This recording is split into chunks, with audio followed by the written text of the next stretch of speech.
السلام علیکم۔ کیا اس کے ناول پہ آپ سب کو ویلکم۔ ایک خوبصورت ناول پیش کر رہے ہیں جس کا نام ہے عشق تم سے ہے۔ ناول کی رائٹر ہیں نوشین فیاض۔ چلے چلتے ہیں ناول کی جانب۔ پہاڑوں پر جمی برف منتظر تھی۔ بند شیشوں والی کھڑکی پر سفید پردے گرائے، نرم تکیے پر بال بکھرائے بے سود سوئی ہوئی اس لڑکی، گزرے سالوں میں جس نے اسی کمرے میں اسی بستر میں سوئی ہوئی منال کو جگاتے ہوئے بڑے وثوق سے کہا تھا، میں ان برفزاروں اور برفیلے نظاروں سے کبھی اکتا ہی نہیں سکتی۔ مجھے ان مقدس نظاروں سے عشق تھا، عشق ہے اور مرتے دم تک عشق رہے گا۔ اس کا یہ اعتراف عشق جنوری کی سرد ہوا نے چھپکے سے اڑایا اور منجمد نظاروں کے حوالے کر دیا تھا جنہوں نے اپنے ذاتی اس اعتراف کو تصویر کر لیا تھا۔ یہ اونچے نیچے، دور نزدیک، چھوٹے بڑے، سارے پہاڑ ایسے ویسے ہی والہانہ یاد کرتے تھے جیسے وہ ان پہاڑوں کو ملتان کے ایک خوبصورت اور وسیع گھر میں یاد کیا کرتی تھی۔ ہر شخص کو، ہر آنے والے شخص کو وہ اپنی وادی سے محبت کا بتانا کبھی نہیں بھولتی تھی۔ اس کے کمرے کی چاردیواری پر انہی پہاڑوں کی اتنی بڑی بڑی تصویریں تھیں جیسے وہ واقعی وہاں موجود تھی۔ کسمسا کر ایک دو کروٹیں بدلتے اچانک جیسے اسے احساس ہوا کہ وہ اپنے بستر پر نہیں، اس نے کمبل سے منہ نکالا۔ او میرے خدا! اپنے ہاتھوں اور پیروں سے کمبل کو دھکیل کر ایک جھٹک میں وہ نیچے اتری۔ اسے بھول ہی گیا تھا کہ وہ ملتان سے کل رات اپنے خواب نگر آ پہنچی ہے۔ نیچے اتر کر اس نے مخملی پاپوش میں پیر پھنسائے اور فوراً کھڑکی کے پردے ہٹائے۔ شیشے کھلنے کی دیر تھی کہ برفیلی ہوا نے گلے لگ کر خوش آمدید کہا۔ وہ تھرا کر رہ گئی۔ سامنے دودھیا منظر نے اس کی نظر باندھ کر سحر زدہ کر دیا تھا۔ اسے لگا وہ برف کی ہو گئی ہے۔ مجھے تم سے عشق ہے، مجھے تم سے عشق ہے، مجھے تم سے مرتے دم تک عشق رہے گا۔ دونوں بائیں کھول کر اس نے تجدید عشق کیا۔ پہاڑوں نے مسکرا کر اعتراف اسی کی طرف لوٹایا۔ نیچے راستے سے برف ہٹاتے لڑکے نے سر پر پاکول کو درست کیا اور نظر اوپر کی۔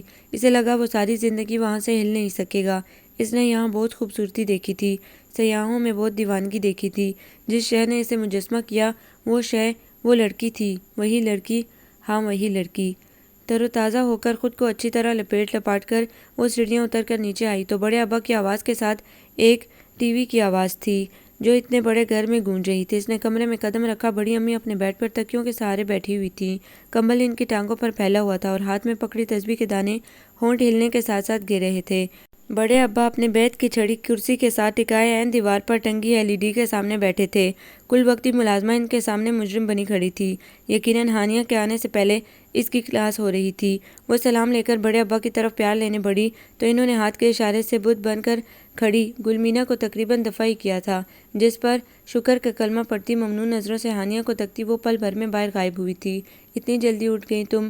نازنین تو کہتی تھی تمہیں اٹھایا نہ جائے تو رات بھر سونے کے بعد تم دن بھر سو گی اور پھر اگلی رات۔ مسکرا کر اسے پہلو میں جگہ دیتے ہوئے بڑی امی نے کہا تو وہ ہنس پڑی۔ ممی بالکل ٹھیک کہتی ہیں، وہ ملتان کی مت سے ہوتی ہیں جو مجھے جاگنے نہیں دیتی۔ یہاں برف کی پریاں میرا منہ چومتی ہیں تو میری آنکھ کھل جاتی ہے۔ ہاں تمہاری سرخ ناک دیکھ کر پتہ چل رہا ہے۔ چینل بدلتے ہوئے بڑے ابو نے اسے دیکھ کر کہا اور ایک بار پھر ٹی وی کی طرف متوجہ ہوئے جہاں کل رات ہونے والی لینڈ سلائڈنگ کی خبر چل رہی تھی۔ پتہ نہیں داؤد بھائی گھر پہنچے کہ نہیں، اسے فکر ہوئی۔ داؤد یہاں سے نکل گیا تھا، میری بات ہوئی ہے اس سے۔ بڑے ابا نے اسے مطمئن کیا۔ اس نے شکر کیا کہ اس کے یہاں پہنچنے سے پہلے ایسا کچھ نہیں ہو گیا۔ ہانی بچے بھوک لگی ہے تو اس گلمینا سے کہو تمہیں ناشتہ بنا دے۔ کہاں بڑی اماں، اتنی جلدی ناشتہ کرنے کا دل نہیں کرتا، میں تو ذرا دیر کے لیے باہر جانے لگی ہوں۔ باہر کہاں؟ بڑے ابو جیسے ایک کان انہی کی طرف لگا کر بیٹھے تھے۔ بس یہیں گھر کے باہر، سڑکوں پر برف پڑی ہے وہی دیکھنے۔ اکیلی کہاں جاؤ گی؟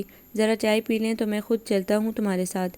ان کی بات پر وہ خوش ہو گئی تھی، ورنہ اسے خدشہ تھا کہ کہیں پہلے کی طرح منع نہ کر دیں۔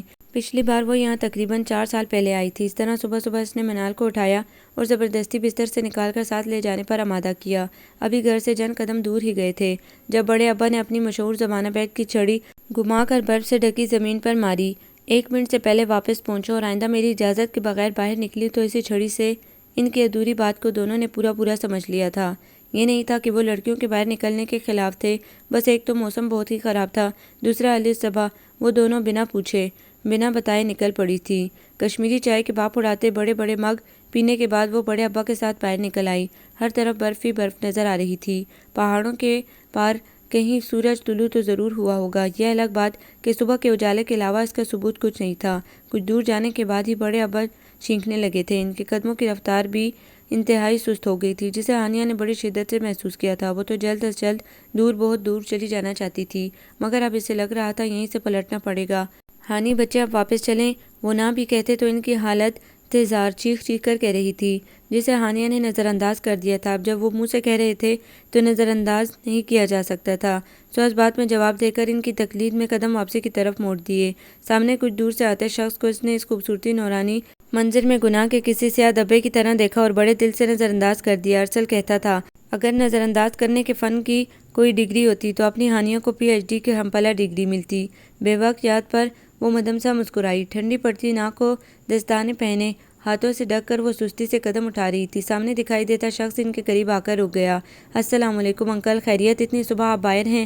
اس کے اردو لب و لہجے پر ہانیہ نے ستائشی نظروں سے اس کی طرف دیکھا۔ وہ کوئی زیادہ عمر کا آدمی نہیں، تقریباً اسی کی عمر کا لڑکا تھا۔ وعلیکم السلام بیٹا، بس ذرا ہانیہ کو لے کر باہر نکلا تھا، ہمت جواب دے گئی، اور اب بس واپس گھر جا رہے ہیں۔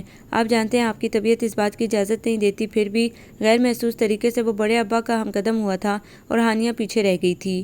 سب سے لڑ کر یہاں یہ سب دیکھنے آئی ہے، اب میں بھی نہ لے کر آتا تو کون لے کر آتا؟ زید زین وغیرہ ہوتے تو؟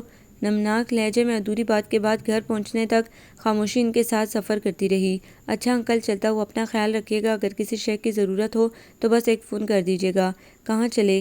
اندر آؤ، گلمینہ ناشتہ بنا رہی ہے، ساتھ ناشتہ کرتے ہیں۔ اچھا آپ چلیں، میں یہ چیزیں رکھ کر آتا ہوں۔ کسی تکلف میں پڑے بغیر اس نے فوراً حامی بھر لی اور بیلچہ وغیرہ جو وہ درخت کے تنے کے ساتھ رکھ کر گیا تھا اندر رکھنے کے لیے چلا گیا۔ یہ سلمان ہے، یہیں پاس ہی میں رہتا ہے، جب سے سب گئے ہیں بیچارہ روز آتے جاتے پوچھتا ہے، گھر بھی آ جاتا ہے، باہر کے سارے کام یہی کرتا ہے۔ بڑے ابا کو تعارف اب یاد آیا تھا، وہ ان کے پیچھے ہی اندر آ گیا۔ تھوڑی دیر میں بڑی امی کی ہدایات کے ساتھ گلمینہ نے کھانے کی میز سجا دی، اگرچہ کھانے کے دوران بھی سلمان بڑے ابا اور بڑی امی سے باتیں کر رہا تھا، پھر بھی ہانیہ کو سب کچھ بڑا ویران سنسان لگ رہا تھا۔ اسے واجد ماموں اور ساجد ماموں کے خاندان کے ساتھ آباد اس گھر کے صبح و شام یاد تھے۔ بڑے بے دلی اور خاموشی سے ناشتہ کیا تھا اس نے۔ اسے بالکل بھی اندازہ نہیں تھا کہ دونوں ماموں کے یکے بعد دیگرے بیرون ملک خاندان سمیت منتقل ہونے کے بعد بڑے ابا اور بڑی اماں کی اس گھر میں زندگی کیسے ہوگی۔ وہ جوان تھی، اس کے پاس ہزار مشغلے تھے، دل میں کئی امنگیں تھیں، اس کے باوجود وہ 2 دن میں اکتا گئی تھی۔ باہر برف پوش مناظر تھے جو نظر کو بھلے لگتے اور دل کو خوشی دیتے تھے، مگر وہ باہر جا نہیں سکتی تھی۔ بڑے ابا نے 2 دنوں میں کئی بار اسے باہر اکیلے نکلنے سے منع کیا تھا۔ تمہیں نہ ڈھنگ سے راستوں کا پتہ ہے، نہ تم برف کے تیور پڑھنا جانتی ہو، خدا نہ خواستہ ایک غلط قدم ساری زندگی کے لیے پچھتاوے دے جائے گا۔ وہ مان لینے کے علاوہ کیا کر سکتی تھی؟ فون کے سگنل کبھی مل جاتے تھے اور کبھی سارا سارا دن غائب رہتے۔ اسے لگنے لگا تھا وہ واقعی اپنی خواہش کے قلعے میں محصور ہو گئی ہے۔ ان برف زاروں نے خوشبو جیسی اڑتی لڑکی کو ایک کمرے میں قید کر چھوڑا تھا، ابھی بھی وہ کھڑکی کے سامنے کرسی ڈالے برف کے ننھے ننھے گالے گرتے دیکھ رہی تھی۔ دل چاہ رہا تھا کہ ایک بار تو باہر نکل کر انہیں مٹھیوں میں لے۔ کچھ سوچ کر وہ اٹھی اور باہر جانے کے لیے تیار ہونے لگی۔ دستانے، اونی ٹوپی، گرم شال وغیرہ اوڑھ کر وہ نیچے آئی تو بڑے ابا عصر کی نماز ادا کر رہے تھے۔ بڑی امی غالباً باورچی خانے میں گلمینہ سے کچھ پکوا رہی تھی۔ پہلے اس نے سوچا بنا بتائے نکل جائے، بڑے ابا نے پچھلے 2 دنوں میں اتنی بار تاکید کی تھی کہ وہ خود تذبذب کا شکار ہو گئی تھی۔ نماز کے بعد دعا کر کے انہوں نے جائے نماز طے کی اور اس پر دعا پھونکی۔ بڑے ابا میں باہر جاؤں؟ پکا زیادہ دور نہیں جاؤں گی اور تھوڑی دیر میں واپس آ جاؤں گی۔ اس نے یقین دہانی کروائی اور بڑی آس سے ان کا چہرہ دیکھنے لگی۔ میں ساتھ چلتا ہوں۔ او نو بڑے ابا آپ نہیں، ویسے بھی میں کون سا دور جا رہی ہوں، آپ رہنے دیں پلیز۔ تو سلمان کو فون کر دیں، اسے ساتھ لے جائے، اور کچھ چیزیں وغیرہ بھی لانی ہیں۔ گلمینہ نے تو قسم کھائی ہے ختم ہونے سے پہلے بتانا نہیں۔ وہ تو شکر ہوا میں نے خود دیکھ لیا، بڑی امی نے اندر داخل ہوتے ہوئے کہا تو وہ بڑی شدت سے انکار کرتے کرتے رکی۔ بڑے ابا کے چہرے پر رضامندی دیکھ کر وہ خاموش کھڑی رہی۔ کچھ دیر بعد جیکٹ کی جیب میں سامان کی فہرست اور پیسے لیے وہ سلمان کے ہمراہ گھر سے نکل رہی تھی۔ انہیں زیادہ دور تو نہیں جانا تھا، ہانیہ نے سوچ لیا تھا، ایک بار وہ گھر سے نکلے تو وہ دور بھی جا سکتی تھی۔ یہ سلمان کون سا بڑے ابا تھا، اس کی توقع سے بھی زیادہ برفباری ہو چکی تھی اور ہو رہی تھی۔ اکا دکا لوگ ہی باہر نظر آ رہے تھے جو شاید بحالت مجبوری باہر نکلے تھے، شاید ان کے گھروں میں بھی کوئی گلمینہ تھی جو سودا سلف مکمل طور پر ختم ہونے سے پہلے نہیں بتاتی تھی۔ اپنی بے تکی سوچ اس نے خود ہی ہنس کر انجوائے کی۔ 2 قدم آگے چلتے سلمان نے مڑ کر ایک نظر اس کی طرف دیکھا اور پھر سمجھ گیا کا تاثر دیتے سر ہلا کر سامنے متوجہ ہو گیا۔ آپ یہ سامان لے لیں، میں ابھی آتی ہوں۔ جیب سے فہرست اور پیسے نکال کر اسے تھماتے ہوئے وہ خاصے مدبرانہ انداز میں گویا ہوئی۔ چلے کہاں چلنا ہے؟ اس نے فہرست اور پیسے پکڑ کر اپنی جیب میں ڈالتے ہوئے وہ اس کے برابر میں آ کر کھڑا ہوا تو ہانیہ گڑبڑا گئی۔ نہیں کہیں بھی نہیں، میں بس یہیں کہیں نہیں جا رہی میں، اٹک اٹک کر بولتی اس کی زبان آخر میں خفگی سے رواں ہوئی تھی۔ سلمان نے منہ پھیر کر ہنسی چھپائی۔ انکل نے بالکل درست اندازہ لگایا تھا کہ وہ اسے چھوڑ کر بھاگنے کی کوشش کرے گی۔ اس نے سوچا مگر کہا کچھ نہیں۔ یہ وہ برف باری نہیں جسے لطف اندوز ہونے سیاح یہاں آتے ہیں، یہ وہ برف باری ہے جو یہاں بسنے والوں کے لیے وبال جان بن جاتی ہے۔ کچھ انتظار کریں، لطف اندوز ہونے کے موسم بھی آئیں گے، اس نے جیسے تسلی دی۔ کتنا انتظار؟ 1 ہفتے میں سب ٹھیک ہو جائے گا، اس نے بے اختیار پوچھا۔ 1 ہفتے میں تو یہ برف بھی نہیں پگھلے گی۔ اگر موسم کا یہی حال رہا، آثار بتاتے ہیں کہ موسم اس سے زیادہ خراب تو ہو سکتا ہے مگر ٹھیک ابھی نہیں۔ مگر میں تو اگلے ہفتے چلی جاؤں گی۔ وہ اس بات کو یکسر فراموش کر گئی تھی کہ جس سے وہ بات کر رہی ہے وہ ایک اجنبی ہے، لیکن اجنبی کچھ زیادہ مناسب نہیں لگتا۔ وہ اس کا ایسا کوئی رشتہ دار نہیں تھا جس سے وہ اپنی باتیں کرتی۔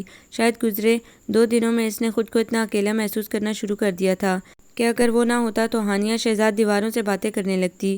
اس پر تو میں آپ کو جھوٹا دلاسا بھی نہیں دے سکتا، کہہ کر اس نے قدم آگے بڑھا دیے تو دل ہی دل میں سب سے ناراض ہوتی وہ بھی اس کے پیچھے چل پڑی۔ حالانکہ داؤد بھائی نے کہا بھی تھا کہ ابھی موسم ایسا نہیں ہو سکتا ہے ہم پہنچ ہی نہ سکیں، مگر اس نے ایک نہیں سنی تھی۔ جتنے اسے وادی سے محبت تھی اتنا ہی اس کی اور وادی کے درمیان مجبوریوں کا جنگل تھا۔ کبھی اس کے پیپر، کبھی اس کی پڑھائی، کبھی اس کی طبیعت اور کبھی ارسل کی ضد۔ وہ ہر بار آتے آتے رہ جاتی تھی۔ وہ خاموشی اور لاتعلقی سے سلمان کو خریداری کرتے دیکھ رہی تھی۔ واپسی پر اس کے ساتھ ساتھ ہانیہ کے ہاتھوں میں بھی مختلف اشیاء سے بھرے تھیلے تھے۔ اتنا سب کچھ منگوایا ہے بڑی امی نے؟ کوفت اور بیزاری سے تھیلے پکڑے وہ بولی۔ نہیں آنٹی نے تو اتنا سب نہیں منگوایا، میں نے لی ہیں کچھ چیزیں، تو بعد میں آ کر خود لے لیتے، اب مجھے بھی یہ سب اٹھانا پڑ رہا ہے۔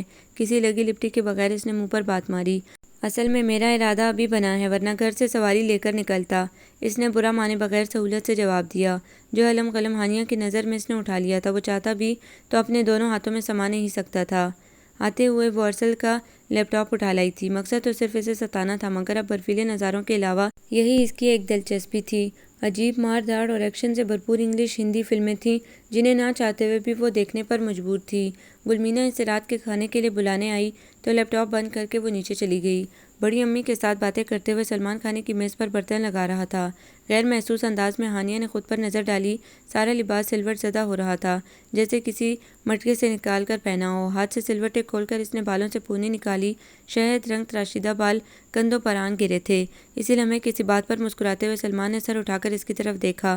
ایک لمحے کے لیے رکا اور پھر نظر کا زاویہ بدل گیا۔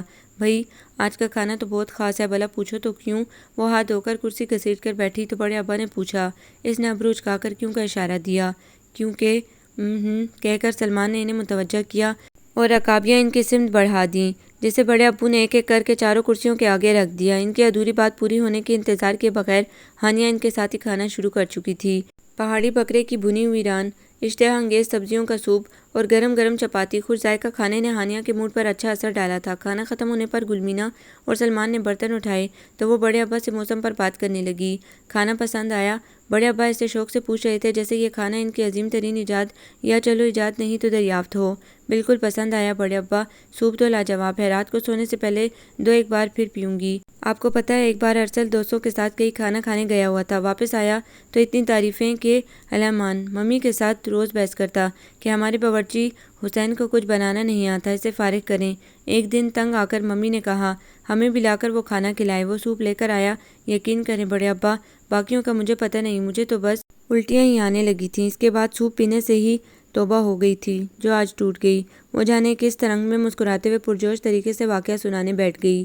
یہ سوپ سلمان نے بنایا ہے اور یہ بھی۔ ان کا اشارہ بچی ہوئی بھونی بکرے کی ران کی طرف تھا۔ ان کی آنکھوں میں ستارے چمک رہے تھے۔ ہانیہ ایک لمحے کے لیے حیران ہوئی، ایک لمحے کے لیے جھنبی اور پھر مسکرانے لگی۔ سلمان نے آتے جاتے رنگ بڑی دلچسپی سے دیکھے تھے۔ ارے واہ، آپ تو بڑے چھپے رستم نکلے، یہ سب میں نے نہیں کیا، انکل آنٹی اور پھر گلمینا نے بہت مدد کی ہے، ورنہ میں اکیلا کیا کر سکتا تھا۔ گلمینا نے شکر ادا کیا کہ کسی کو تو اس کی قدر ہے، ورنہ چاہے گھر میں 3 ہی بندے تھے، اس کے علاوہ کام تو پھر بھی وہ سارا دن ہی کرتی تھی، بدلے میں بے وجہ ڈانٹ ڈپٹ اور پھٹکار ملتی۔ اوہ یار، سبزیاں کاٹنا دھونا وغیرہ یہ کام تو اور طرح کے کام ہیں، پکایا تو تم نے ہی ہے نا۔ اب کی بار بڑے ابا کی بات پر وہ مسکرا کر رہ گیا۔ برتن اٹھائے جا چکے تو گلمینا چائے بنانے چلی گئیں۔ وہ چاروں وہیں بیٹھے باتیں کرنے لگے۔ تو آپ باورچی ہیں یا شوقیہ کھانا بناتے ہیں؟ ہانیہ کے سوال پر اس کے لبوں پر سادہ سی مسکراہٹ ابھری۔ دونوں ہانیہ نے اس بات میں سر ہلایا اور گلمینا کی لائی چائے اپنے آگے سرکا لی۔ اور آپ کیا کرتی ہیں؟ اگلا سوال سلمان کی طرف سے تھا۔ میں نے BA کیے ہے اور اب بس موج مستی کرتی ہوں۔ یعنی آپ کچھ نہیں کرتی؟ ہانیہ کی طرح اس بات میں سر ہلا کر اس نے گرم چائے کا کپ لبوں سے لگا لیا۔ مجھے کچھ کرنے کی ضرورت ہی نہیں۔ وہ برا مان گئی تھی۔ بات ضرورت کی نہیں، خواہش کی ہوتی ہے۔ میں اپنی بات کروں تو مجھے اچھے کھانوں کا نہ صرف شوق ہے بلکہ جنون ہے، کھانے کا بھی پکانے کا بھی۔ بس اسی لیے سوچا ہر انسان کی کوئی نہ کوئی خواہش، جنون یا شوق ہوتا ہوگا۔ ہانیہ نے کوئی جواب نہیں دیا اور وہ بڑے ابا کی کسی بات کا جواب دینے لگا۔ چائے پیتے ہوئے ہانیہ سوچ رہی تھی کہ وہ اس بندے کو اپنے کیا شوق بتائے۔ اچھے سے اچھا لباس اس کے کمرے کی الماری میں بنا کہے آ جاتا تھا۔ موویز وغیرہ اکثر موڈ بننے پر وہ سینما تک دوستوں کے ساتھ دیکھنے چلی جاتی تھی۔ ایک سے ایک بڑھ کر کھانا تینوں وقت کے علاوہ بھی جب دل کرتا حسین کو کہہ کر پکوا لیا جاتا تھا یا آرڈر کر کے باہر سے منگوا لیا جاتا۔ خوبصورت رہنے کے لیے ہر ماہ ایک دو فیشل اسکن پالش کے لیے ممی پارلر میں اس کے لیے وقت لے لیتی تھی۔ مہنگے سے مہنگے برانڈ کی چیزیں ایک فون کال کی دوری پر مل جاتی تھی۔ ایسے میں وہ کون سی خواہش اور کون سا شوق پال سکتی تھی؟ ایک وادی تھی جو اسے تڑپاتی تھی۔ گرمیوں میں سب وادی آتے تھے مگر وہ ہر بار اسی ضد میں رک جاتی تھی کہ مجھے تو سرما میں برف باری دیکھنے جانا ہے۔ پھر ہر سرما میں جب تک داؤد بھائی کو وقت ملتا اس وقت تک راستے بند ہو چکے ہوتے، یا کبھی وہ بیمار ہو جاتی، کبھی ارسل کہتا کہ مجھے بھی ساتھ جانا ہے، اور اس کی اور ارسل کی لڑائی سے عاجز آ کر داؤد بھائی سرے سے انکار ہی کر دیتے۔ ویسے اگر میں کہوں تو سلمان تمہیں بھی یہ سوپ بنانا سکھا دے گا۔ بڑے ابا کی بات پر وہ لمحہ وجود میں واپس آئی۔ بالکل بھی نہیں بڑے ابا، میں سیکھ کر کیا کروں گی؟ ویسے بھی 4 دن تک واپس چلی جاؤں گی، کیا فائدہ یہ 4 دن چولہے کے آگے ضائع کرنے کا؟ چائے کا خالی کپ میز پر رکھ کر کرسی دھکیل کر کہتی وہ ان تینوں کے چہرے دھواں دھواں کر گئی تھی۔ ایک بار پھر تنہائی کی سزا ملنے والی تھی۔ وہ دونوں ہانیہ کو دیکھ کر اتنے خوش تھے کہ اس گھر کی ویرانی میں کسی کے ہونے کا احساس بھولے گا۔ وہی اب جانے کی بات کر رہی تھی۔ اور سلمان، وہ تو اس چہرے کو، اس آواز کو، اس لڑکی کو 4 سالوں سے دل میں بسائے بیٹھا تھا۔ اتنے طویل انتظار کے بعد وہ آئی تھی تو ایسے کہ وہ اس کی موجودگی ٹھیک سے محسوس نہیں کر پایا تھا، اور وہ جانے کی بات کر رہی تھی۔ اپنی چائے ختم کر کے وہ خاموشی سے اٹھ گئے تھے۔ رات کے تقریباً 8-9 بجے کا وقت تھا۔ ارسل کے لیپ ٹاپ پر ایک انتہائی فضول فلم دیکھتے ہوئے اسے انتہائی بوریت کا احساس ہوا۔ اس نے اٹھ کر کھڑکی سے باہر جھانکا۔ موسم انتہائی خوبصورت ہو رہا تھا۔ کچھ سوچ کر اس نے جلدی جلدی موٹا پر پہنا، دستانے چڑھائے، مفلر لپیٹ کر اپنی اونی ٹوپی پہنی اور ٹارچ ہاتھ میں لے کر وہ بڑے ابا اور بڑی اماں کے سونے کا یقین کر کے باہر نکل آئی۔ اس کا ارادہ ذرا سا پھر کر واپس آنے کا تھا۔ اپنی چھت پر کھڑے سلمان نے حیرت سے اسے باہر جاتے دیکھا تو جلدی سے اپنا بیگ کندھے پر ڈال کر مفلر لپیٹتا اس کے پیچھے لپکا۔ ذرا سے چل کر ہانیہ کو ایک جگہ الاؤ جلتا نظر آیا۔ وہ وہیں رک گئی۔ دفتن اسے لگا کہ کوئی اس کے پیچھے ہے۔ اس نے یکدم پلٹ کر دیکھا، وہاں سلمان کھڑا تھا۔ آپ یہاں کیا کر رہے ہیں؟ اس نے حیرت سے سوال کیا۔ یہی سوال اگر میں آپ سے کروں کہ آپ یہاں کیا کر رہی ہیں، وہ بھی اکیلے؟ سلمان نے اس کی طرف دیکھتے ہوئے کہا۔ میں تو یوں ہی ٹہلتے ٹہلتے ادھر نکل آئی، اس نے گڑبڑا کر جواب دیا۔ آپ یہاں بیٹھے، میں ابھی آیا۔ اس نے بیگ نیچے رکھا۔ اسے وہاں چھوڑ کر وہ رات کی تاریکی میں گم ہو گیا۔ ہانیہ نے ٹارچ گھما کر ارد گرد دیکھا۔ ہر سو برف ہی برف تھی۔ دہکتی آگ کا الاؤ دور تھا، جانے وہاں کوئی تھا بھی یا نہیں۔ اس نے سوچا آسمان پر بادل ہی بادل تھے، ورنہ رات ایسی بھی تاریک نہ ہوتی۔ وہ کھڑی رہی۔ 5 منٹ کا کہہ کر اسے گئے ہوئے 15-20 منٹ ہو چلے تھے۔ یک پستہ سرد ہوا چہرے پر سوئیوں کی طرح چبھ رہی تھی۔ دفتن اسے عقب میں سرسراہٹیں سنائی دیں۔ اس نے مڑ کر ٹارچ کی روشنی ڈالی، کوئی نہیں تھا۔ ایک بار پھر کسی کی موجودگی کا احساس ہوا۔ اب کی بار اسے یقین تھا کہ قریب ہی کوئی ہے، مگر روشنی میں پھر کچھ دکھائی نہیں دیا۔ خوف سے اس کی ریڑھ کی ہڈی سنسنا اٹھی۔ اسنو لیپرڈ کے بارے میں اکثر بڑے ابا بتایا کرتے تھے، اور پھر پچھلے سال جب بڑی امی کی طبیعت ناساز تھی تو داؤد بھائی ممی کو لے کر آئے تھے۔ ان کا بھی تو سامنا ہوا تھا برفانی چیتے سے۔ ہانیہ کو لگا اس کا سارا خون جم چکا ہے اور بدن پتھر ہو گیا ہے۔ اگر برفانی چیتا ہوا تو وہ کیا کر سکتی تھی؟ چلا سکتی تھی، اور چلا کر کسی مدد کی امید کے بغیر اس کا شکار ہو جاتی۔ اگر برفانی چیتا نہ بھی ہوتا، کوئی انسان ہی ہوا، سلمان کے علاوہ وہ اس کے ساتھ کیا سلوک کرتا؟ ایک کے بعد ایک ذہن میں آنے والا خیال اس کے خوف میں اضافہ ہی کر رہا تھا۔ اسے سارے درخت افرید نظر آنے لگے تھے۔ پچھلے 40 منٹ سے وہ ایک ہی حالت میں کھڑی تھی۔ پتہ نہیں کب آنکھ سے آنسو بھی بہنے لگ گئے تھے۔ پتہ نہیں اسے چھوڑ کر وہ کہاں چلا گیا تھا۔ سوری، میں سلمان کی آواز پر وہ دائیں طرف مڑی۔ وہ نیچے جھک کر سیدھا ہو رہا تھا جب ہانیہ نے اس کا گریبان پکڑ لیا۔ تمہاری ہمت کیسے ہوئی میرے ساتھ اس قدر گھٹیا مذاق کرنے کی؟ میں خوف سے مر سکتی تھی، یہاں کوئی درندہ آ سکتا تھا۔ بنا رکے وہ بولے جا رہی تھی، اور ایسے ہی بنا رکے اس کے چہرے اس کے سینے پر تھپڑ مارے جا رہی تھی۔ وہ چپ چاپ مار کھاتا رہا۔ مارتے مارتے وہ رونے لگی تھی۔ چمڑے کے دستانے ہاتھوں سے نکل چکے تھے، مگر اسے احساس نہیں ہوا۔ پھر اچانک پتہ نہیں کیا ہوا کہ وہ اس کے کندھے سے سر ٹکا کر رو دی۔ ہاتھ ابھی بھی اس کی جیکٹ پر تھے۔ کیا گزرے 4 سالوں کی دعائیں قبول ہو گئی تھی کہ قبولیت کا اجر اس ایک لمحے میں ان کے درمیان آ ٹھہرا تھا۔ سلمان کا دل چاہا آگے بڑھ کر اس کے وجود کے گرد اپنی باہوں کی زنجیر ڈال کر اسے ہمیشہ کے لیے قید کر لے، مگر ایک چھوٹا سا قدم بڑھانے کے بجائے وہ ایک قدم دور ہوا۔ جیکٹ تو وہ چھوڑ چکی تھی، اب تو بس ہاتھ ہی رکھے تھے۔ جھک کر اس نے بیگ کھولا اور لائی ہوئی لکڑیوں پر تیل ڈال کر ماچس کی جلتی ہوئی تیلی پھینک دی۔ ایک دم سے آگ بھڑک اٹھی، غصہ اتر گیا۔ اس نے نارمل لہجے میں کہتے ہوئے بیگ سے ایک ایک کر کے چیزیں نکالنی شروع کیں۔ دستانے پہنتی ہانیہ خاموش رہی۔ میں جلانے کے لیے لکڑی لینے گیا تھا اور لکڑیاں لاتے ہوئے ایک جگہ غلط قدم رکھ بیٹھا، بے توازن ہو کر گرا تو سر ایک پتھر سے ٹکرا گیا اور میں غالباً بے ہوش ہو گیا تھا۔ شکر خدا کا خود ہی ہوش آ گیا تو فوراً دوڑ لگائی۔ بخدا جان بوجھ کر دیر نہیں کی، نہ ہی آپ سے کوئی مذاق کیا ہے۔ بتاتے بتاتے وہ اپنا بڑا سا بیگ آدھا خالی کر چکا تھا۔ ہانیہ کو ندامت نے گھیر لیا۔ اسے کوئی حادثہ پیش آ سکتا ہے، ایسا تو اس کے وہم و گمان میں بھی نہیں تھا۔ وہ شاید اس کی شرمندگی بھانپ گیا تھا، اسی لیے اگلی بات شروع کی۔ آپ یہاں آ کر بیٹھے، سردی کا احساس کم ہوگا۔ قدرے ہموار پتھر آگ کے قریب رکھ کر اس نے ہانیہ کو پکارا۔ وہ خاموشی سے وہاں جا بیٹھی۔ اب یہ بتائیں کیا پئیں گی، سوپ یا چائے؟ تر و تازہ لہجے میں وہ جیسے گزرے گھنٹے کا دعویٰ کر رہا تھا۔ سوپ پیتے ہیں؟ سوپ کے ساتھ فرائز کھائیں گی؟ میں نے خود بنائے ہیں۔ ایک چھوٹی سی پلیٹ میں فرائز نکال کر اس کے سامنے رکھ کر سلمان نے 2 پیالیوں میں سوپ ڈالا، ایک اس کے ہاتھ میں دے کر دوسرا خود پکڑا اور اس کے سامنے جا کر بیٹھ گیا۔ کان پکڑ کر معذرت کروں تو معافی مل جائے گی؟ ایک ہاتھ سے اپنا کان پکڑے وہ پوچھ رہا تھا۔ ہانیہ جھیم کر مسکرائی۔ آئی ایم سوری، میں بہت زیادہ ڈر گئی تھی، اس نے کھل کر اعتراف کیا۔ آپ سوری کہتی ہوئی بالکل اچھی نہیں لگتی۔ کیا کبھی کسی نے آپ کو بتایا جب تم سوری کہتی ہو تب تم سب سے اچھی لگتی ہو؟ ہانیہ کے کانوں میں ایک اور آواز گونجی۔ اس نے سر جھٹکا۔ نہیں، کسی نے نہیں بتایا، وہ مسکرائی۔ اب میں نے بتا دیا ہے، یاد رکھیے گا۔ ہانیہ نے اچھے بچوں کی طرح سر ہلا دیا۔ ویسے آپ کے گھر میں کسی کو پتہ چل گیا تو؟ کیا یہی کہ آپ اتنی رات کو گھر سے باہر ہیں؟ اگر کوئی جاگ گیا تو میں شکر کرتا کہ میرے گھر میں میرے علاوہ کوئی ہے۔ وہ ہنسا۔ کیا مطلب، آپ کے گھر میں کوئی نہیں، ممی پاپا یا بہن بھائی وغیرہ؟ میں اکیلا ہوتا ہوں۔ ہانیہ کو جواب دے کر وہ اٹھ کر بیگ کے پاس چلا گیا۔ ہانیہ کو اس قدر مختصر جواب کی توقع نہیں تھی۔ وہ واپس آیا تو اس کے ہاتھ میں چھوٹا سا ٹیپ ریکارڈر تھا۔ یہ میں خاص طور سے لے کر چلتا ہوں۔ آن کر کے ایک طرف رکھتے ہوئے اس نے ہانیہ کو بتایا۔ وہ بھلا کیوں؟ ہانیہ نے پوچھا۔ اس نے انگلی ہونٹوں پر رکھ کر چپ رہنے کا اشارہ کیا۔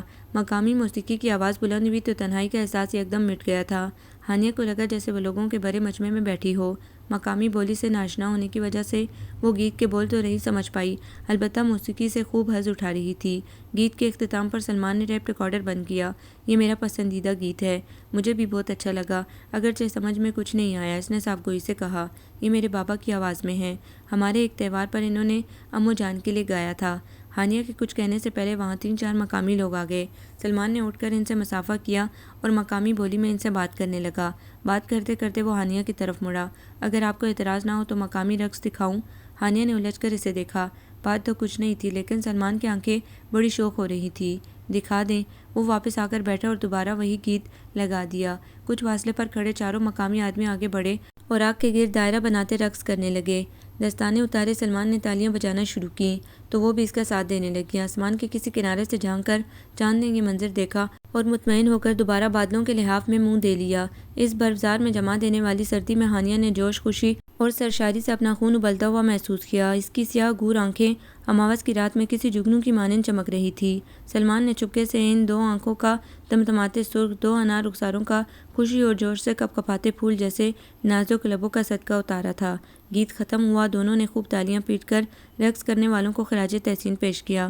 جواباً وہ ان دونوں کے آگے جھک کر جانے کیا کہہ گئے تھے کہ سلمان کو لب دبا کر ہنسی روکنی پڑی۔ کیا کہہ رہے ہیں؟ دعائیں دے رہے ہیں۔ آمین کہنا چاہیے آپ کو، اس نے خفگی سے کہا۔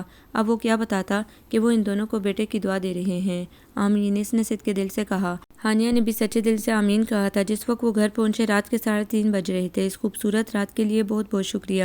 گیٹ پر پہنچ کر اس نے کہا۔ شکریہ میں نہیں لیتا، کوئی دعا دیجیے۔ وہ شوق ہوا۔ اللہ پاک تمہاری سب دلی خواہشیں پوری کرے۔ ایک بار پھر وہ اس سے تم کہہ چکی تھی۔ آمین۔ اب بھی نہ ہوں قبول تو ایک الگ بات ہے، آمین کہہ رہے ہیں وہ میری دعا کے ساتھ اس نے شعر گنگنایا۔ تھک گئی ہوں، بہت نیند آ رہی ہے۔ شعر کے مطلب میں الجھے بغیر وہ گیٹ سے اندر داخل ہو گئی۔ مندی مندی آنکھوں سے اس نے گھڑی کی طرف دیکھا۔ 11:30 بج رہے تھے۔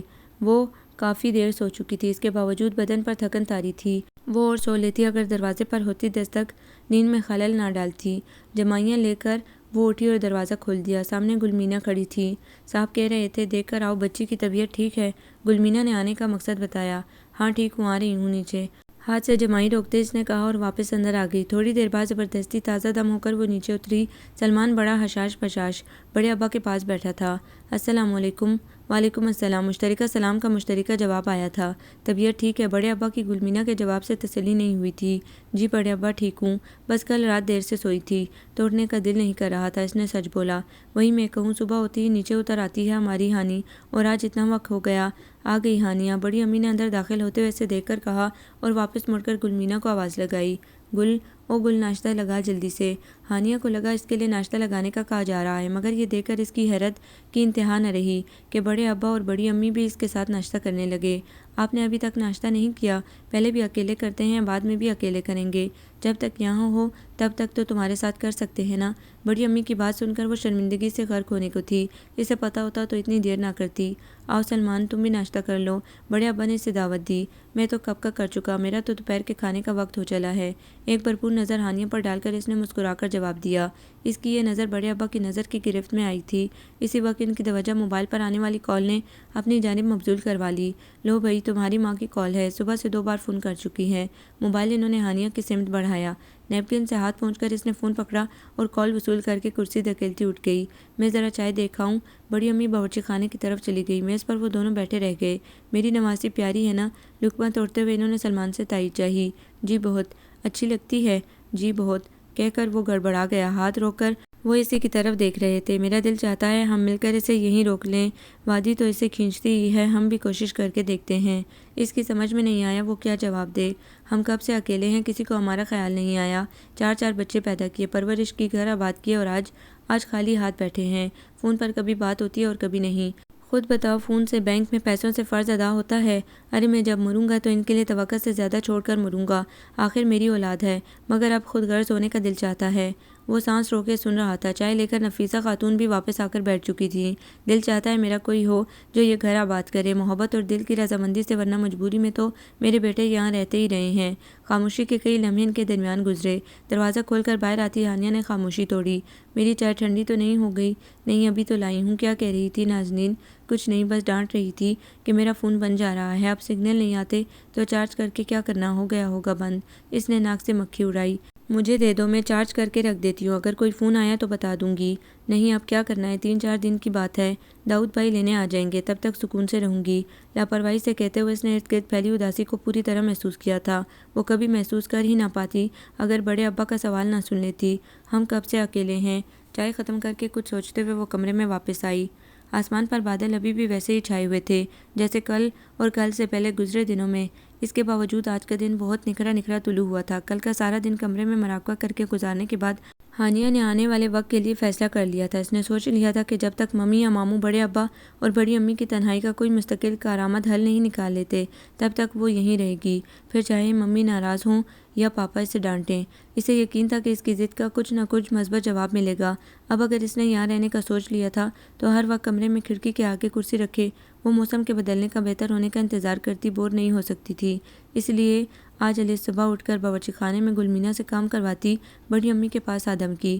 بڑی امی تو اسے باہر بیٹھ کر ناشتے کا انتظار کروانے پر بضد تھیں، مگر اس کی ایک ہی رٹ تھی، یہیں کھڑی ہو کر دیکھوں گی۔ گلمینہ نے میز سجا دی تو ناشتہ کرنے کے بعد وہ بڑے ابا اور بڑی اماں کے پاس ان کے کمرے میں جا بیٹھی، ورنہ تو فوراً کمرے میں بھاگ جاتی تھی۔ کچھ دیر گزری تو روز کی طرح سلمان بھی آ گیا۔ آج میں آپ کو چاول پکا کر کھلاتا ہوں، وہ بڑی امی سے ممی کے بچپن کا کوئی قصہ سن رہی تھی جب اس نے سلمان کو بڑے ابا سے بات کرتے سنا۔ اور سوپ بھی؟ اس نے لقمہ دیا۔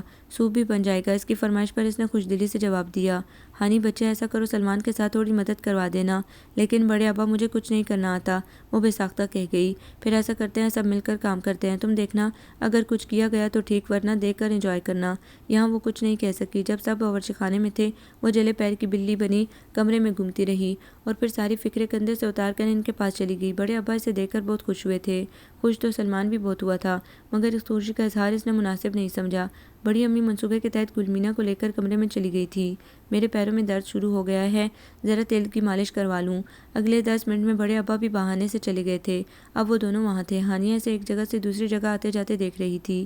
کبھی وہ ایک چیز اٹھانے جاتا تو کبھی دوسری رکھنے۔ اس کا کام کرنے کا انداز بتا رہا تھا وہ یہاں پہلے بھی کام کرتا رہا ہے۔ ہانیہ ذرا چولہا تو آن کریں۔ شیلف کی طرف منہ کیے اس نے ہانیہ کو دانستہ نام سے پکارا۔ ہانیہ کی تو روح پرواز کرنے کو ہو گئی، اسے ایسے چولہے کا کچھ اندازہ نہیں تھا۔ وہ خاموش کھڑی رہی۔ کیا ہوا، آپ ٹھیک ہیں؟ ابرو چکا کر وہ ہانیہ سے بولا تو ناچار اسے بتانا پڑا، مجھے یہ چولہا آن نہیں کرنا آتا، بلکہ مجھے کچھ بھی نہیں کرنا آتا۔ وہ بے چارگی سے بولی تو وہ مسکرا اٹھا۔ او ہو، اس میں کیا مشکل ہے، یہ دیکھیں۔ آگے بڑھ کر بٹن دبا کر اس نے انکشن اسٹوو جلایا۔ اس کے بعد وہ کام کرتا رہا اور ہانیہ اس کے تیزی سے چلتے ہاتھ دیکھتی رہی۔ ساتھ ساتھ وہ باتیں بھی کر رہا تھا، ورنہ ہانیہ تو بوریت سے باہر بھاگنے کا سوچ رہی تھی۔ آپ کو بلا رہے ہیں، گل مینا نے پیغام دیا تو وہ اندر چلی گئی۔ ممی کا فون آیا تھا۔ اس نے دعا سلام کی اور پھر بڑے ابا کی نظر بچا کر کال کاٹ کر فون آف کر دیا۔ اس کے اندر کا خوف تھا کہ فون پکڑ کر وہ ان کے پاس بیٹھی رہی۔ دوپہر کا کھانا معمول سے لیٹ ہو گیا تھا۔ وجہ یہ کہ وہ پکانے والا اکیلا بندہ تھا۔ کھانا ابھی تیاری کے مراحل میں تھا جب دروازے پر دستک سنائی دی۔ یہاں دروازے پر کسی کی موجودگی کا احساس خوشگوار تھا۔ بڑے ابا نے دروازہ کھولا اور واپسی پر ایک عمر رسیدہ مقامی شخص ان کے ساتھ تھا۔ ایک کپ چائے پی کر سلمان سے کچھ بات کر کے وہ واپس چلا گیا۔ کھانے میں مخصوص پہاڑی طرز کے چاول اور بکرے کے شوربے والا سالن تھا۔ ہانیہ کا فرمائشی سوپ بھی تھا، مگر یہ سوپ اس سوپ سے مختلف تھا جو سلمان نے پہلے بنایا تھا۔ گڑ کا روایتی میٹھا بھی تھا۔ ہانیہ اس بندے کی کوکنگ سے شدید متاثر ہوئی تھی۔ اب ہوٹل جاؤ گے تو آؤ گے کب؟ کھانا کھاتے ہوئے بڑے ابا نے سوال کیا۔ رات تک آ جاؤں گا انشاءاللہ۔ اور جانا کب ہے؟ بس کھانا کھا کر نکل رہا ہوں۔ تو ہانیہ کو ساتھ لے جاؤ، یہ بھی تمہارا ہوٹل دیکھ لے گی۔ سارا راستہ خوبصورت مناظر سے ہٹا پڑا ہے۔ دراصل بڑے ابا چاہتے تھے کہ ہانیہ اس کو اچھی طرح جان لے تاکہ پھر وہ ہانیہ کی رضامندی سے اسے ہمیشہ کے لیے یہیں روک لیں۔ بڑے ابا کی بات پر ہانیہ منہ میں چمچہ لے جانا بھول گئی تھی۔ کتنی فراخ دلی سے وہ اسے جانے کی اجازت دے رہے تھے۔ ٹھیک ہے، جیسے آپ کی مرضی۔ اس نے کندھے اچکائے۔ گو کہ راستہ طویل نہیں تھا، پھر بھی یہ پہلی بار تھا جب ہانیہ اتنی شدید برفباری کے بعد اتنی دور تک آئی تھی۔ اتنا ڈھکا ہوا ہونے کے باوجود اسے سردی لگ رہی تھی۔ 1 سے 1.5 میل کے راستے میں وہ 2 مرتبہ چائے پینے کے لیے رکی تھی۔ سلمان جانتا تھا سردی اور تھکن اپنی جگہ، یہ سب ہانیہ کے لیے ایک انجوائمنٹ تھی۔ وہ اس مختصر سفر کو یادگار بنانا چاہتا تھا۔ اس کے لیے اس نے کچھ سوچا ہوا تھا، یہ جانے بغیر کہ اوپر والے نے کچھ اور طے کر رکھا تھا۔ دھیمی رفتار میں چلتے رکتے وہ ہوٹل کی طرف بڑھ رہے تھے۔ ایک تو برف پڑنا شروع ہو گئی تھی، دوسرا ہانیہ کے اپنے ہی شوق تھے۔ میں یہاں اس ٹیلے کے پاس کھڑی ہوتی ہوں، ایک اچھی سی تصویر بنا دیں پلیز۔ یہ ٹھیک نہیں آئی، ایک اور بناتے۔ میرا منہ اتنا بڑا آیا ہے اور بیک گراؤنڈ تو نظر ہی نہیں آ رہا۔ اب اس تصویر میں صرف میں نہیں ہوں اور سب کچھ ہے، کسی کو کیا پتا یہ میں ہوں یا کوئی اور ہے۔ وہ ہر تصویر میں نقص نکال رہی تھی۔ اب روز روز تھوڑی ایسے موقع ملتا ہے۔ ابھی ہم نے واپس بھی جانا ہے، اندھیرا بڑھ جائے گا اور اگر برفباری اسی طرح ہوتی رہی تو ہم آج واپس نہیں جا سکیں گے۔ اس نے دیانتداری سے اسے نتائج سے آگاہ کیا تھا۔ یہ اور بات کہ وہ اسے محض ایک ڈراوا سمجھ رہی تھی۔ ہوٹل پہنچ کر تو ہانیہ حیران رہ گئی۔ اس سفید رنگ کی چھوٹی سی خوبصورت عمارت میں موجود 4-5 لوگ بڑے اتفاق سے آ کر سلمان سے ملے تھے۔ آپ یہاں آرام کریں، تھوڑا کام ہے، میں نپٹا کر جلدی آ جاؤں گا، پھر واپس کے لیے نکلیں گے۔ اسے ایک کمرے میں چھوڑ کر وہ باہر نکل گیا۔ کمرے میں ایک چھوٹا سا خوبصورت آتش دان تھا جس میں آگ جل رہی تھی۔ لکڑیوں کے جلنے کی آواز اور لکڑی کی مخصوص خوشبو فضا میں رچی ہوئی تھی۔ کمرے میں مجموعی طور پر فرنیچر کے نام پر ایک بیڈ، 2 کرسیاں اور لکڑی کی ایک چھوٹی سی الماری اور ایک میز موجود تھی۔ اوپر تلے پہنے ہوئے کپڑے ایک ایک کر کے اتارتے اس نے کرسی پر ڈھیر کیے اور سکون کی سانس لی۔ کمرے کی 2 دیواروں پر کھڑکیاں تھیں۔ اس نے اٹھ کر ایک کھڑکی کھولی اور باہر جھانکا۔ تحت نگاہ برف پوش نظارے جیسے کسی مقدس حکم کی تعمیل میں کھڑے تھے۔ آسمان سے برف کے پھول برس رہے تھے۔ اس منظر کا حصہ کچھ دیر پہلے وہ خود بھی تھی، مگر اس پرحدت کمرے میں کھڑے ہو کر یہ منظر اور طرح سے اثر انداز ہو رہا تھا۔ کھڑکی بند کر کے وہ بستر پر جا بیٹھی کہ پیروں میں درد ہو رہا تھا۔ جوتا اتار کر اس نے پیر اوپر کیے اور جرابیں اتار کر پیر دبانے لگی۔ تھوڑی دیر بعد دروازے پر دستک ہوئی۔ آ جائیں، اس نے آواز لگائی۔ ایک 12-13 سال کا لڑکا تھا۔ اس کے ہاتھ میں ایک ٹرے تھی جو اس نے ہانیہ کے اشارے پر لا کر اس کے سامنے رکھ دی۔ شکریہ، اس نے کہا تو وہ شرما کر واپس بھاگ گیا۔ اخروٹ کا ذائقہ دار حلوہ اور کشمیری چائے دیکھ کر اسے بھوک کا احساس بہت شدت سے ہوا۔ بنا جھجکے اس نے سیر ہو کر حلوہ کھایا اور چائے پی کر سلمان کا انتظار کرنے لگی۔ جب وہ کافی دیر تک نہیں آیا تو وہ باہر نکل آئی۔ ہر طرف خاموشی کا راج تھا، کہیں کوئی بھی دکھائی نہیں دے رہا تھا۔ چلتے ہوئے وہ باہر آ گئی۔ استقبالی کاؤنٹر بھی ویران تھا۔ وہ حیران تھی کہ سب چلے کہاں گئے۔ گرتی ہوئی برف پر نظر پڑتے ہی سر جھٹک کر لکڑی کے زینے پر پیر رکھے وہ نیچے اترنے لگی۔ ایک بار پھر گردن گھما کر اس نے ارد گرد دیکھا۔ بے دھیانی میں اس کا پاؤں برف پر پڑا اور وہ ایک دلدوز چیخ کے ساتھ پھسل کر دور جا گری۔ برف پر پڑے شل ہوتے وجود کے ساتھ اس نے راہداری کے سرے پر اسی لڑکے کو دیکھا جو اسے حلوہ اور چائے دینے آیا تھا۔ اس کی آنکھ کھلی تو وہ اسی کمرے میں تھی جہاں سلمان اسے چھوڑ کر گیا تھا۔ جانے کس نے اسے اٹھا کر یہاں لا کر لٹایا تھا۔ لحاف سرکا کر اس نے دیکھا تو ایک رجسٹر گود میں رکھ کر کچھ لکھتے ہوئے وہ قریبی کرسی پر بیٹھا تھا۔ ہانیہ کو لگا وہ اسے ڈانٹے گا، اس لیے خود کو ڈانٹنے کے لیے تیار کرتے وہ کچھ نہیں بولی۔ شکر ہے آپ اٹھی تو، مجھے پریشان کر دیا تھا آپ نے۔ رجسٹر اور پین میز پر رکھ کر اس نے کرسی گھسیٹ کر بیڈ کے قریب کی۔ سوری، میں بس آپ کو دیکھنے گئی تھی۔ آر یو شور؟ شرارت سے اس کی آنکھوں میں جھانکتے ہوئے وہ بولا تو ہانیہ نظر چرا گئی۔ اتنی دیر سے تو کمرے میں اکیلی بور ہو رہی تھی۔ اوکے اگین مائی فالٹ، اب آپ جلدی سے بستر چھوڑیں، واپسی کے لیے پہلے ہی دیر ہو چکی ہے، کہہ کر اس نے دوبارہ رجسٹر اٹھا لیا اور ہانیہ لحاف اتار کر بیڈ سے اترنے لگی۔ آؤچ، اب کیا ہوا؟ میرے پاؤں میں درد ہے، مجھ سے نیچے نہیں اترا جا رہا۔ اس کی بات پر وہ فکر مندی سے اٹھ کر پیروں کی طرف جا کھڑا ہوا۔ کون سا پاؤں؟ دایاں؟ اچھا میں دیکھتا ہوں۔ سلمان کی انگلیاں اس کا پیر ٹٹول رہی تھیں۔ آپ ہمت کر کے اٹھ کر بیٹھیں، میں ابھی آتا ہوں۔ اس کے جانے کے بعد وہ بمشکل خود کو گھسیٹ کر بیٹھنے کے قابل ہوئی تھی۔ وہ واپس آیا تو ہاتھ میں جست کی رکابی اور ایک پٹی تھی۔ ہلکا سا درد ہوگا اور پھر تھوڑی دیر میں آپ بالکل ٹھیک ہو جائیں گی۔ اس کے پاؤں کو پکڑ کر وہ کرسی قریب رکھ کر بیٹھا اور نرمی سے پاؤں سلاتے ایک دم سے موڑ دیا۔ ہانیہ کی چیخ بے ساختہ تھی اور وہ اس کے لیے تیار بھی تھا۔ بالکل مطمئن انداز میں اس نے جست کی رکابی سے نیم گرم مادہ اٹھا کر اس کے پاؤں پر لیپ کیا اور پٹی باندھ دی۔ ہانیہ کی آنکھوں میں آنسو تھے جن سے صرف نظر کرنے کے لیے اس نے غلطی سے بھی سر نہیں اٹھایا تھا۔ صبح تک آپ بالکل ٹھیک چلنے پھرنے لگیں گی۔ رکابی اٹھا کر وہ دروازے کی سمت بڑھا۔ اور ہم اب گھر کیسے جائیں گے؟ میں نے باچا خان سے کہا ہے یہاں کسی سے خچر منگوا دیں، وہ لے آئے تو آسانی سے چلے جائیں گے۔ کس قدر پتھر دل اور کٹھور شخص تھا وہ، بظاہر نرم خو اور مہذب۔ ہانیہ کرتے ہوئے سوچ رہی تھی۔ وہ فوراً واپس آ گیا۔ اگر ارادہ ہے تو اسنو مین بنائیں۔ کوئی اور وقت ہوتا تو ہانیہ اس پیشکش پر اچھل پڑتی، مگر یہاں تو ہلنا دشوار تھا۔ یہاں کمرے میں تو اسنو مین بننے سے رہا۔ آپ حکم کریں یہاں بن جائے گا۔ نہیں کوئی ضرورت نہیں، بس جب آپ کا بادشاہ خان خچر لے آئے تو بتائیے گا، مجھے واپس جانا ہے۔ خود ساختہ ناراضی تھی، پھر بھی وہ قابو نہیں رکھ پا رہی تھی اپنے موڈ پر۔ اب سلمان سے کیا بتاتا کہ انہیں رات یہیں گزارنی تھی۔ باہر اندھیرا پھیل چکا تھا، برف پڑ رہی تھی، صبح سے پہلے کوئی خچر نہیں آنے والا تھا، اسی لیے وہ باہر جانے کا راستہ تلاش کر رہا تھا۔ آپ یہ پہنے میں آتا ہوں۔ کرسی پر پڑی اس کی جرسیاں، دستانے اور شال مفلر وغیرہ اس کے پاس رکھ کر وہ باہر نکل گیا۔ بے حد خراب موڈ کے ساتھ اس نے ایک ایک شے پہننا شروع کی۔ سلمان کے رویے نے اسے بری طرح ہرٹ کیا تھا۔ اگر وہ گھر بھی ہوتی تو ممی پاپا اس وقت ایمرجنسی نافذ کر چکے ہوتے۔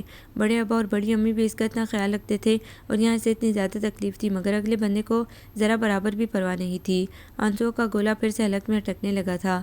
چلیں۔ کمرے میں داخل ہوتے اس نے آواز دی تو ہانیہ نے امڑ آنے والے آنسوؤں کو بڑی مشکل سے واپس دھکیلا۔ میں چل نہیں سکوں گی۔ آنکھوں سے آنسو حلق میں گر کر آواز نم کر گئے تھے۔ میں سہارا دوں۔ آنسو پیتے اس نے نفی میں سر ہلایا۔ آگے بڑھ کر سلمان نے اسے سہارا دے کر اٹھایا اور باہر لے آیا۔ اسے حیرت ہوئی جب باہر اسے کوئی باچا خان یا خچر دکھائی نہیں دیا۔ اس کے بجائے آگ کا تھیکتا الاؤ تھا جس کے سامنے چوبی کرسی پڑی تھی۔ اسے لے جا کر سلمان نے اسی کرسی پر احتیاط سے بٹھا دیا۔ اب آپ بالکل نہیں روئیں گی، اس کے چہرے پر جھک کر نرمی سے کہتے وہ پیچھے ہو گیا۔ ہانیہ کی رکی سانس بحال ہوئی۔ آج ہمیں یہیں رکنا پڑے گا۔ رات کے کھانے کے لیے مارخور کا گوشت دستیاب ہے اور وہ سوپ جو ہم لے کر آئے ہیں۔ بڑے ابا سے بات کروائیں میری۔ کھانے کی بات نظر انداز کرتی وہ بے صبری سے گویا ہوئی۔ نیٹ ورک جامد ہے، رابطہ نہیں ہو سکے گا۔ اعتبار رکھیں، آپ کو بالکل صحیح سلامت لے کر جاؤں گا۔ اگر خود سے عقل نہیں لڑائیں گی، اس کا مزہ بھی ہانیہ کو طنز لگتا۔ اگر وہ دھیان دیتی اس وقت تو اس کا دھیان بڑے ابا اور بڑی امی کی طرف تھا۔ وہ پریشان ہو رہے ہوں گے۔ میری آپ کی عمر سے کہیں زیادہ ان کا تجربہ ہے، وہ جانتے ہیں موسم کیسے آنکھیں بدل دیتا ہے۔ آپ پریشان مت ہوں۔ وہ کہہ نہیں سکا کہ اسے سلمان کے ساتھ بھیجنے کا مقصد یہی تو تھا کہ وہ ان برفزاروں میں بسنے والے اس لڑکے کے دل سے حرارت مستعار لے کر اپنے دل میں چاک کی آتش بھڑکا لے۔ کھانا لے کر آؤں؟ نہیں، میں نے حلوہ کافی زیادہ کھا لیا تھا۔ یہ بھی ٹھیک ہے۔ ویسے آپ یہاں کرنے کے آئے تھے؟ رات طویل تھی، گزارنی تو تھی، اسی لیے ہانیہ نے بات شروع کی کہ شاید ایسے رات مختصر ہو جائے، کچھ حساب کتاب دیکھنے تھے۔ مبہم جواب پر وہ چڑ گئی۔ مجھے کوئی شوق نہیں ایسے انٹرویو لینے کا، بس ایسے ہی پوچھ لیا تھا، مگر آپ تو جیسے لڑکیوں کی طرح پردوں میں چھپے جا رہے ہیں۔ وہ مسکرایا۔ میرے بابا کا ہوٹل تھا یہ، میرا بھائی شہروز اور چھوٹی بہن فاطمہ، امو جان، ہم خوش اور مطمئن زندگی گزار رہے تھے۔ اگرچہ سب کچھ نہیں مگر پھر بھی بہت کچھ تھا ہمارے پاس۔ میں ایک دن کچھ ساز و سامان لینے وادی گیا ہوا تھا باچا خان کے ساتھ۔ برف کا تودہ گرا اور ہمارے واپس آنے تک کچھ نہیں بچا۔ تب سے ہوٹل باچا خان دیکھتا ہے۔ وہ سادہ آدمی ہر چھوٹے بڑے حساب کے لیے میرے پاس بھاگا چلا آتا ہے۔ میں بھی اس کی تسلی کے لیے سرسری نظر مار لیتا ہوں۔ ویسے ہوتا میں یہیں پر ہوں، مگر آج کل سیاح نہیں آتے تو کام سب بند پڑا ہوتا ہے۔ پھر میں بھی نہیں آتا، آج بھی بس بلاوے پر آ گیا تھا۔ اس کے تفصیلی جواب پر ہانیہ کی تشویش ہو جانی چاہیے تھی، مگر وہ الٹا اداسی اور شرمندگی میں گر گئی۔ I am so sorry. کیا میں نے آپ کو بتایا؟ آپ سوری کہتے بالکل اچھی نہیں لگتی۔ اس کے سنجیدگی سے کہنے پر ہانیہ پورے دل سے ہنسی تھی۔ اس رات وہ دیر تک وہاں بیٹھے باتیں کرتے رہے۔ وہ باہر بیٹھے بیٹھے تھک گئی تھی، مگر اس نے سلمان سے کہا نہیں، کیونکہ اندر جانے کا وہی طریقہ ہو سکتا تھا جیسے وہ باہر آئی تھی۔ اس کے کہے بغیر محض اس کے چہرے سے تکان بام کر وہ ویسے ہی اسے اٹھا کر اندر لے گیا۔ دونوں نے کھانا کھایا اور پھر ہانیہ کو سونے کی تاکید کر کے وہ کرسی آتشدان کے سامنے جا کر بیٹھ گیا۔ آپ نہیں سوئیں گے؟ نیند بشری ضرورت ہے، اس سے انکار کیسے ہے؟ آپ سو جائیں تاکہ صبح وقت پر نکل سکیں۔ اگر کوئی ضرورت ہو تو میں یہیں موجود ہوں۔ باری ہوتے پپوٹے نے سارے منظر تاریک کر دیے اور وہ نیند کی پرسکون آغوش سے لپٹ گئی۔ صبح جب ہانیہ نے پٹی اتروائی تو درد جیسے غائب ہو چکا تھا، ایک ہلکا سا احساس تھا، باقی سب ٹھیک تھا۔ اس کے باوجود سلمان اسے پیدل واپس لے جانے پر راضی نہیں ہوا۔ باچا خان نے خچر منگوا دیا تھا جس پر ایک طرح سے زبردستی اسے بٹھایا گیا۔ ناشتہ اس نے غصے میں نہیں کیا تھا۔ گھر پہنچے تو وہ بےتابی سے مگر قدرے احتیاط سے پاؤں رکھتے اندر پہنچی۔ بڑے ابا وہ بھاگ کر ان کے گلے لگ گئی، یہ دیکھے بغیر کہ وہاں کوئی اور بھی موجود ہے۔ بہت پریشان ہو گئی تھی میں، سب خیر تھی؟ بڑی امی نے اسے گلے سے لگاتے ہوئے پوچھا۔ خیر ہی خیر تھی، پوچھے ذرا کتنا مزہ کیا ہے، اب وادی یا برف باری سے کوئی گلہ نہیں رہا ہوگا۔ اندر داخل ہوتے سلمان نے سلام کے بعد بڑی امی کی بات کا جواب دیا تھا۔ بیٹا اسد آیا ہوا ہے رات سے۔ بڑی امی کی بات پر وہ بے یقینی سے پیچھے ہوئی۔ سچ؟ بڑی امی کہاں ہیں؟ اس کے استفسار پر انہوں نے ساتھ کی طرف اشارہ کیا۔ ارے تم سچ میں آئے ہو، ورنہ میرے خیال میں تم وہ آخری شخص ہوتے جس کی میں یہاں توقع کر سکتی تھی۔ اٹھ کر بے تکلفی سے کہتے اس نے ساتھ سے مسافہ کیا۔ سلمان دروازے کے عین درمیان میں کھڑا دیکھ رہا تھا۔ جانتا ہوں مگر دیکھ لو، میں نے تمہاری توقعات کو پورا نہیں ہونے دیا نا۔ اس کا بظاہر مسکراتا چہرہ سلمان کو جانے کیوں سلگا سلگا لگ رہا تھا۔ سلمان یہ میرے منگیتر سعد ہیں اور سعد یہ بڑے ابا کے پڑوسی ہیں۔ جانے اس طرف نظر اٹھتے ہی سعد کو کیوں کچھ عجیب سا احساس ہو رہا تھا۔ ان دونوں کے بیچ میں کھڑی ہانیہ کو پہلی بار کچھ عجیب سا محسوس ہو رہا تھا۔ تم لوگوں نے تو رات واپس آنا تھا، پھر آئے کیوں نہیں؟ سعد کے سامنے اس سوال کا جواب کم از کم سلمان کے لیے بڑا بھاری تھا۔ مختصر اس نے ہانیہ کے گرنے کا بتایا اور رخصت لے کر باہر نکلنے لگا۔ ناشتہ تو کر لیں۔ ہانیہ جانتی تھی ناشتہ اس نے بھی نہیں کیا، جبکہ سعد کو ہانیہ کا سلمان کے لیے ایسے فکر مند ہونا ایک آنکھ نہیں بھایا۔ مجھے کچھ کام ہے، انشاءاللہ پھر صحیح۔ وہ چلا گیا تو ہانیہ بڑی امی کے پاس بیڈ پر بیٹھ گئی۔ میں ناشتے کو دیکھوں ورنہ گلمینہ دوپہر کو ہی ناشتہ سجائے گی۔ بڑی امی اٹھ کر باہر چلی گئی۔ میں ذرا باہر سے برف ہٹاؤں؟ بڑے ابا بھی پیچھے نکل گئے۔ اور تم اتنی اچانک بنا بتائے؟ مما رمشا کی منگنی کرنے والی ہیں اس جمعے، وہ چاہ رہی تھی ان کی ہونے والی بہو بھی شرکت کرے، تو میں نے سوچا میں تمہیں لینے آ کر سرپرائز کر دیتا ہوں، مگر تم نے مجھے ہی سرپرائز کر دیا۔ اس کی منگیتر کسی اور شخص کے ساتھ ایک رات باہر رہی تھی، نہ چاہتے ہوئے بھی وہ جتا گیا۔ ہانیہ نے اس کا جتانا محسوس ہی نہیں کیا، الٹا وہ تو یہ سوچ کر پریشان ہو گئی تھی کہ سعد اسے واپس لینے آیا ہے۔ گو کہ اسے یقین تھا سعد بڑے ابا اور بڑی امی کو آنے کی وجہ بتا چکا ہوگا، پھر بھی اس نے ان کے سامنے سعد سے اس موضوع پر کوئی بات نہیں کی تھی۔ ناشتے کے بعد وہ اس سے اوپر کمرہ دکھانے کے بہانے لے گئی۔ سعد میں ابھی واپس نہیں جانا چاہتی، تم اندازہ نہیں کر سکتے بڑے ابا اور بڑی امی یہاں کتنے اکیلے ہیں۔ میں یہاں رکوں گی تو ممی ماموں پر دباؤ ڈالیں گی، کوئی نہ کوئی تو ان کے پاس آ ہی جائے گا۔ اس کے برابر بیٹھی وہ اسے سمجھانے کی کوشش کر رہی تھی، اور وہ سمجھ بھی رہا تھا، مگر وہ جو سمجھ رہا تھا ہانیہ کی سمجھ میں نہیں آ رہا تھا۔ وہ اسے لیے بغیر واپس چلا گیا تو بڑے ابا پھول کی طرح کھل گئے، جبکہ سلمان ان سے اس بات پر ناراض تھا کہ انہوں نے سلمان سے ہانیہ کی منگنی کا چھپایا تھا۔ ایسا ہو ہی نہیں سکتا تھا کہ وہ اس منگنی کے بارے میں نہ جانتے ہوں۔ اس کے باوجود انہوں نے ہانیہ کے ساتھ کا خواب دکھایا تھا۔ اسی ناراضی میں وہ دن بھر ان کی طرف نہیں آیا۔ اگلے دن بھی وہ بنا ملے ہوٹل چلا گیا۔ شام کو بڑے ابا نے ہانیہ کو اسے بلانے بھیجا۔ آج موسم خوشگوار تھا، بادل چھوٹ چکے تھے اور سورج 14ویں کے چاند کی طرح ٹھنڈی دھوپ پھیلا رہا تھا۔ ہانیہ نے دروازے پر دستک دی، کچھ دیر بعد دروازہ کھلا۔ سلمان اسے دیکھ کر ٹھٹک کر رکا اور پھر فوراً اندر مڑ گیا۔ ہانیہ اس کے پیچھے اندر آ گئی۔ بڑے ابا بلا رہے ہیں آپ کو، میں مصروف ہوں، جلد لگاؤں گا چکر۔ گو کہ اسے یہ دیکھ کر خوشی ہوئی تھی کہ ہانیہ آئی ہے، پھر بھی اس سے غصہ تھا۔ یہی غصہ اس کا لہجہ روکھا کر گیا، جسے ہانیہ نے بہت محسوس کیا۔ آپ ناراض کس بات پر ہیں؟ سینے پر بازو لپیٹے وہ اس کے سامنے جا کر کھڑی ہو گئی۔ آپ سے نہیں، آپ کے بڑے ابا سے ناراض ہوں، اور وجہ وہ جانتے ہیں۔ بلا تردد وہ مان گیا تھا کہ وہ ناراض ہے، تو پھر غصہ انہیں دکھائیے گا۔ ویسے آپ کے ہاں رواج نہیں گھر آئی کسی لڑکی کو بٹھانے کا؟ اس کے لطیف طنز پر وہ مسکرایا۔ سوری، بیٹھیں آپ ہنستے ہوئے بہت کیوٹ لگتے ہیں۔ کیا کبھی کسی نے آپ کو بتایا؟ صوفے پر بیٹھنے سے قبل وہ اس کی طرف مڑی اور ذرا رد و بدل کے ساتھ اس کے الفاظ لوٹائے تو وہ بے ساختہ کہکا لگا بیٹھا۔ اپنے منگیتر کو بھی لے آتی؟ کسی خیال کے تحت اس نے کہا۔ ضرور لے کر آتی اگر وہ یہاں ہوتا، وہ کل ہی واپس چلا گیا تھا۔ آپ سے ملنے آیا ہوگا؟ نہیں، وہ مجھے لینے آیا تھا، مگر میں ابھی یہاں رکنا چاہتی ہوں۔ سلمان کی سمجھ میں نہیں آ رہا تھا کہ اس مختصر مدت کی قربت کے لیے خوش ہو یا افسردہ۔ آ جائیں پھر، میں چلوں؟ ایک کپ چائے پی لیں، ورنہ میں کیسے یقین دلاؤں گا کہ ہم بہت مہمان نواز ہیں۔ جتنی جان فشانی سے آپ کھانا بناتے ہیں مجھے دل و جان سے یقین ہے۔ چلے ادھر چل کر پیتے ہیں چائے۔ اس نے باہر کا رخ کیا تو سلمان اس کے پیچھے آئے بنا نہیں رہ سکا۔ باہر کھڑی گاڑی دیکھ کر ہانیہ کا خون خشک ہو گیا۔ داؤد بھائی یقیناً اسے لینے ہی آئے تھے۔ مرے مرے قدموں سے چلتی وہ اندر گئی۔ چلو ہانی بیگ پکڑو، نکلنے کی کرو بس۔ اس کے سلام کا جواب دینے کے بعد داؤد بھائی نے پہلی بات ہی یہ کی تھی، مگر بھائی اگر مگر کچھ نہیں، گھڑی دیکھو 15 منٹ ہیں تمہارے پاس۔ 15 منٹ میں کیا ہو سکتا تھا؟ بے دلی سے وہ 4 چیزیں بیگ میں ٹھونس کر منہ پھلائے وہ ان کے ساتھ واپسی کے لیے چل دی۔ بڑے ابا، بڑی امی اور سلمان چپ چاپ اسے جاتے ہوئے دیکھنے کے علاوہ کیا کر سکتے تھے؟ یہ کیا بچپنا ہے ہانیہ؟ سعد اتنے دل سے تمہیں لینے گیا تھا اور تم نے اس کے ساتھ آنا گوارا نہیں کیا۔ پتہ ہے واپسی پر وہ کتنا بجھا ہوا تھا۔ توقع کے عین مطابق ممی ان کے انتظار میں جاگ رہی تھی۔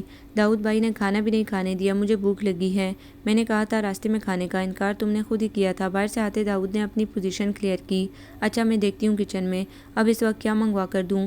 ممی کے جانے کے بعد وہ تھکن اور بیزاری سے اپنے کمرے میں چلی گئی۔ فی الحال تو ممی کی کلاس سے بچ گئی تھی، وہ جانتی تھی ممی بھولیں گی نہیں اور پھر کسی وقت یہ پروگرام یہیں سے شروع ہوگا۔ اسے سعد پر بھی غصہ تھا جو اس کی اتنی سی بات نہیں مان سکا تھا اور فوراً ممی کو شکایت لگا دی تھی۔ موڈ خراب ہونے کے باوجود بھوک بہت شدید لگی تھی، سو اس نے ڈٹ کر کھانا کھایا اور سونے کے لیے لیٹ گئی۔ بار بار نظروں کے سامنے بڑے ابا اور بڑی امی کی التجا کرتی آنکھیں آ رہی تھیں۔ میں پوری کوشش کروں گی آپ کے گھر کی رونقیں لوٹا سکوں، دل ہی دل میں ان سے عہد کرتی وہ سونے کی کوشش کرنے لگی۔ ابھی آنکھ لگی ہی تھی کہ فون بج اٹھا۔ ساتھ کالنگ دیکھ کر اس نے فون سائلنٹ پر کر کے رکھا اور آرام سے سو گئی اور پھر خوب مزے کیے وادی میں۔ وہ دیر سے سو کر اٹھی تھی اور آپ ناشتے کے لیے آئی تھی کہ ارسل آ گیا۔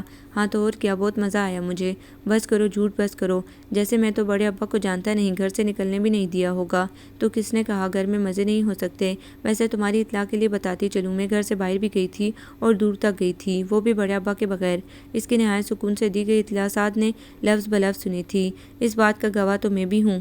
سعد کی طنزیہ آواز پر اس نے چونک کر اس کا چہرہ دیکھا۔ بڑے ناقابل فہم قسم کے تاثرات تھے۔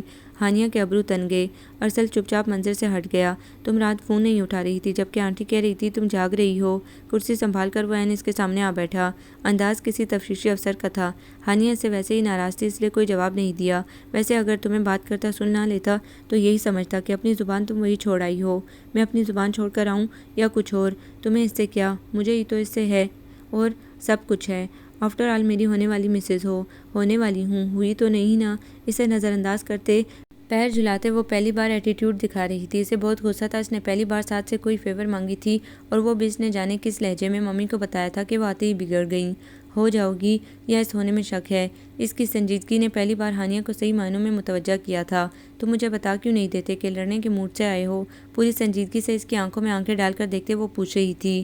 جس ہانی کو ساتھ جانتا تھا ہانیہ اس سے بے حد مختلف لگ رہی تھی۔ وہ کچھ کہے بنا اسے گہری نظر سے دیکھتے ہوئے باہر نکل گیا۔ سیاہ ڈیزائنر ملبوس میں وہ بے حد خوبصورت لگ رہی تھی۔ سرخی مائل بال اس نے کل ہی رنگوائے تھے، لہروں کی صورت راشدہ بال، دونوں اطراف کندھوں پر پڑے تھے۔ پارلر سے کروایا میک اپ اس کا روپ نکھار گیا تھا۔ وہ آج آنا نہیں چاہتی تھی لیکن ممی کو ناراض بھی نہیں کر سکتی تھی۔ آج وہ ممی کی مانتی تو کل اپنی منوا سکتی تھی۔ یہی سوچ کر وہ مکمل تیاری سے اس تقریب میں شریک ہوئی تھی۔ منگنی کی یہ تقریب کسی ولیمے سے کم نہیں لگ رہی تھی، گو کہ ابھی وبا کے پیش نظر اس ڈور گیدرنگ ممنوع تھی۔ پھر بھی گھر کے لان میں منعقد یہ تقریب اچھی خاصی بڑی تھی۔ سعد کی ماما کے ساتھ کھڑی وہ کوئی چابی والی گڑیا لگ رہی تھی۔ ہر مہمان کو مسکرا کر خوش آمدید کہنا اس کے جبڑوں کے ساتھ ساتھ ٹانگوں میں بھی درد شروع ہو گیا تھا۔ اللہ اللہ کر کے اس کی جان بخشی ہوئی تھی۔ کزنز اور دوستوں نے شور میں وقار نے رمشا کو منگنی کی انگوٹھی پہنائی اور رمشا نے وقار کو۔ آتش بازی کا خوبصورت مظاہرہ بھی ہانیہ کی کوفت کو دور نہیں کر سکا تھا۔ حیف کی لین دین کے بعد کھانا شروع ہوا تو اس سے سعد کی کال آ گئی۔ کہاں ہو ہانیہ؟ میں یہیں لان میں۔ کہاں؟ مجھے دکھائی نہیں دے رہی۔ میں یہاں۔ اچھا چھوڑو تم اندر آؤ، میں تمہیں کہاں ڈھونڈتا پھروں گا۔ ہاتھ میں پکڑی پلیٹ میز پر واپس رکھتے اس نے ممی کی تلاش میں نظر دوڑائی۔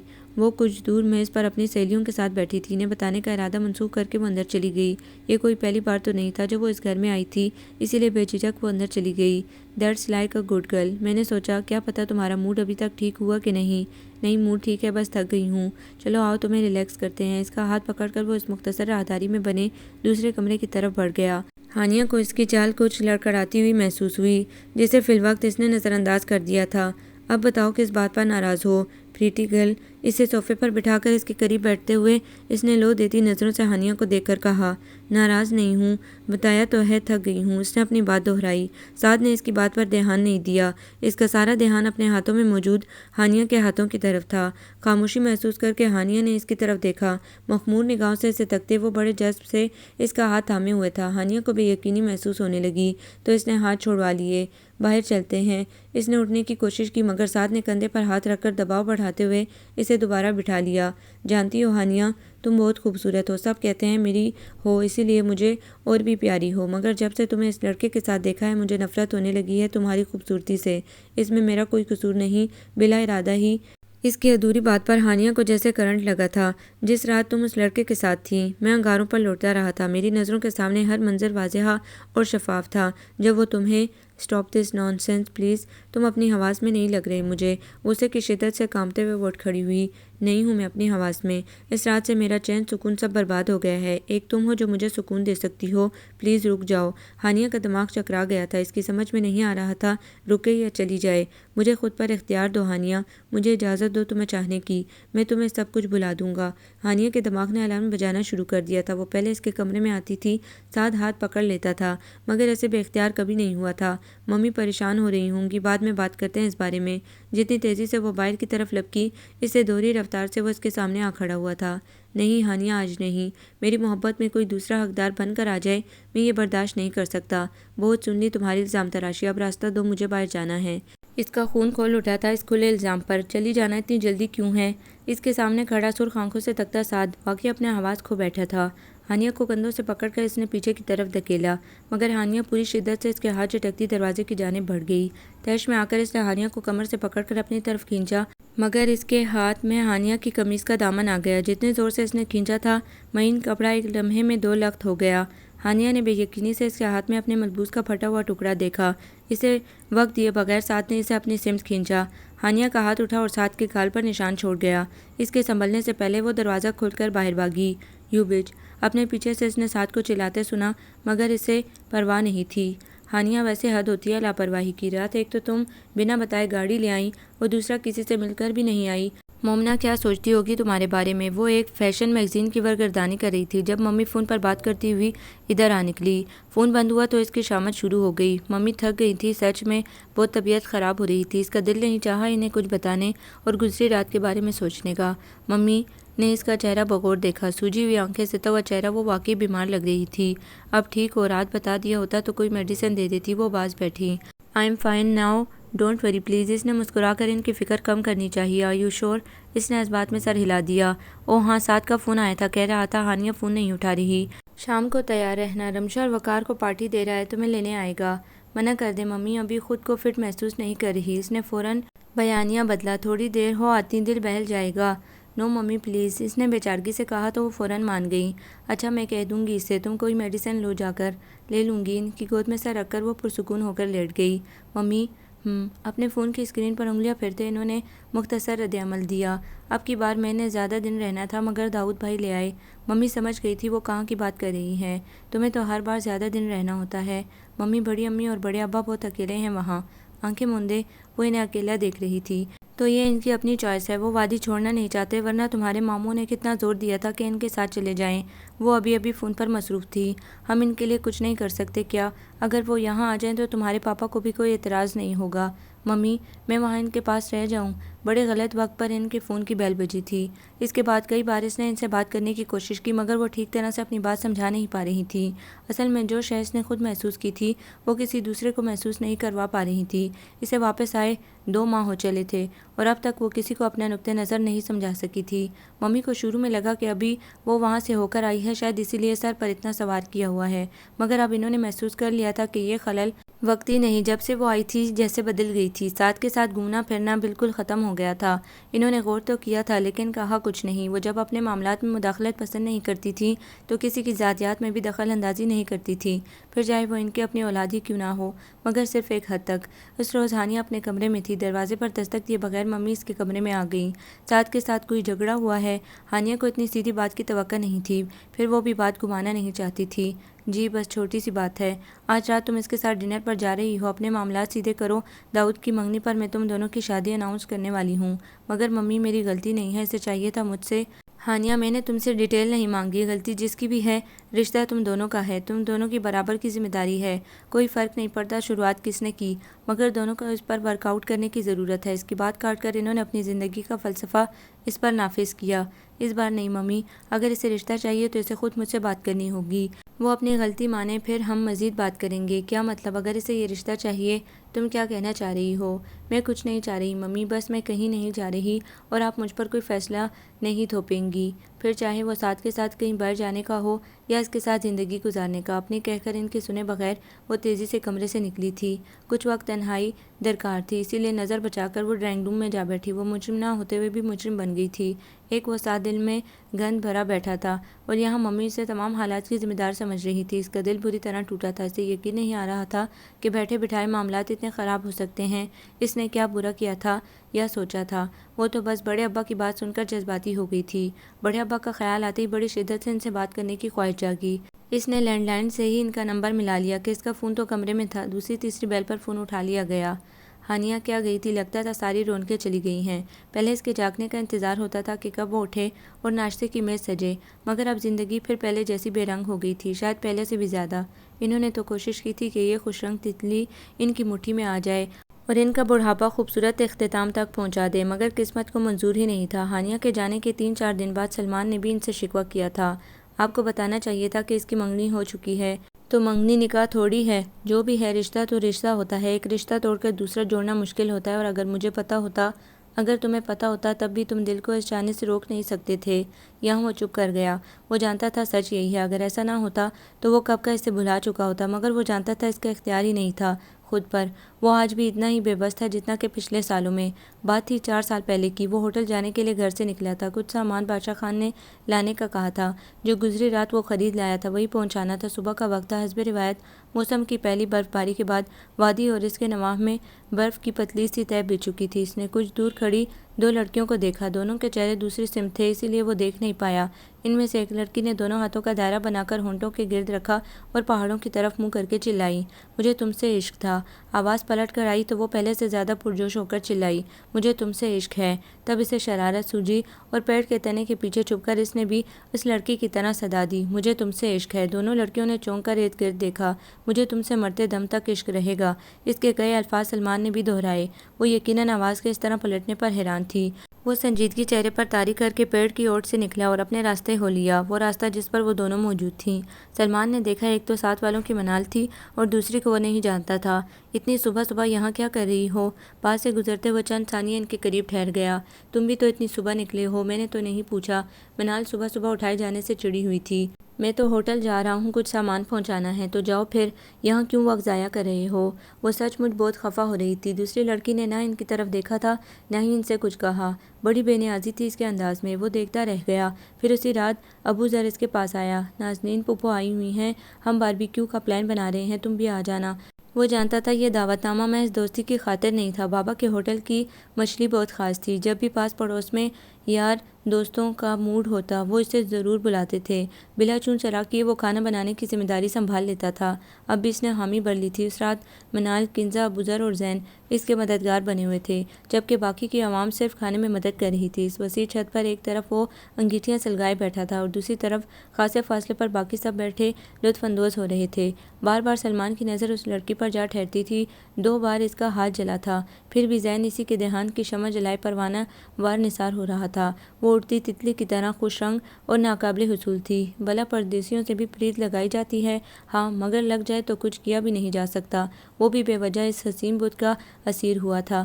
اس کے 2 دن بعد وہ لڑکی پھر اسے مرکزی پھاٹک کے قریب دکھائی دی۔ آج بادشاہ خان بھی آیا ہوا تھا۔ اسے ایک شرارت سوجی جس میں اس نے منت سماجت کر کے بادشاہ خان کو بھی ملا لیا۔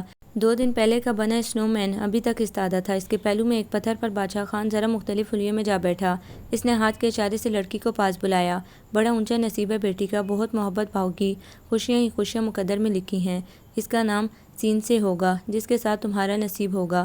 منصوبے کے مطابق بادشاہ خان نے ٹھیک ٹھاک اداکاری کی تھی۔ وہ لڑکی پہلے حیران ہوئی اور پھر خوش۔ کیا واقعی؟ بابا میرا ہاتھ پکڑ کر بتائیں ذرا اور کچھ۔ نہ ہاتھ نہیں، نصیب تو یہاں ماتھے پر لکھا ہے۔ جا کر ایک پیالہ دودھ کا لا، یہ اس علم کی زکوٰۃ ہے۔ وہ کلانچی بھرتی اندر گئی تو وہاں سے اٹھ کر بھاگا۔ سلمان بھی اس کے ساتھ ہو لیا۔ گزرے 4 برسوں میں وہ اور بادشاہ خان اس بات کو یاد کر کے لاتعداد مرتبہ ہنس چکے تھے۔ اس سے پہلے کہ کہانی آگے بڑھتی وہ واپس چلی گئی۔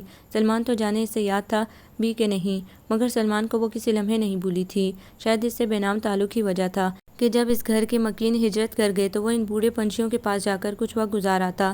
اس گھر میں وہ محبوب چہرہ ہنستا رہا تھا، اس کو وہ در و دیوار بھی عزیز تھے۔ پھر ایک یہ آس بھی تھی کہ شاید کبھی بھولے سے کوئی اس کا تذکرہ کر دے۔ وہ اس سے براہ راست بات کیے بغیر دیوانہ ہو چکا تھا، تو اب تو پھر اس کے ساتھ بہت سی خوبصورت یادیں منسوب ہو چکی تھیں۔ اس کے بغیر وادی کاٹ کھانے کو دوڑتی تھی، زندگی جیسے ایک ہی پٹری پر بھاگتی ریل گاڑی تھی جس کی کوئی منزل تھی ہی نہیں۔ اسے لگا تھا شاید وہ اس کے دل میں ذرا برابر بھی اتر گیا ہو، مگر یہ اس کی خام خیالی تھی۔ اس نے واپس جا کر سب کچھ اسی طرح بلا دیا تھا جیسے وہ پہلے بھول جاتی تھی۔ اس دن وہ انکل آنٹی کے پاس بیٹھا ہوا تھا جب اس کا فون آیا۔ ان سے بات کرنے کے بعد اس نے سلمان سے بھی بات کی تھی۔ میں بہت جلد وادی کا چکر لگاؤں گی، میرے لیے بہت سی دعائیں کر دیں، مقبول دعائیں بہت ضروری ہیں۔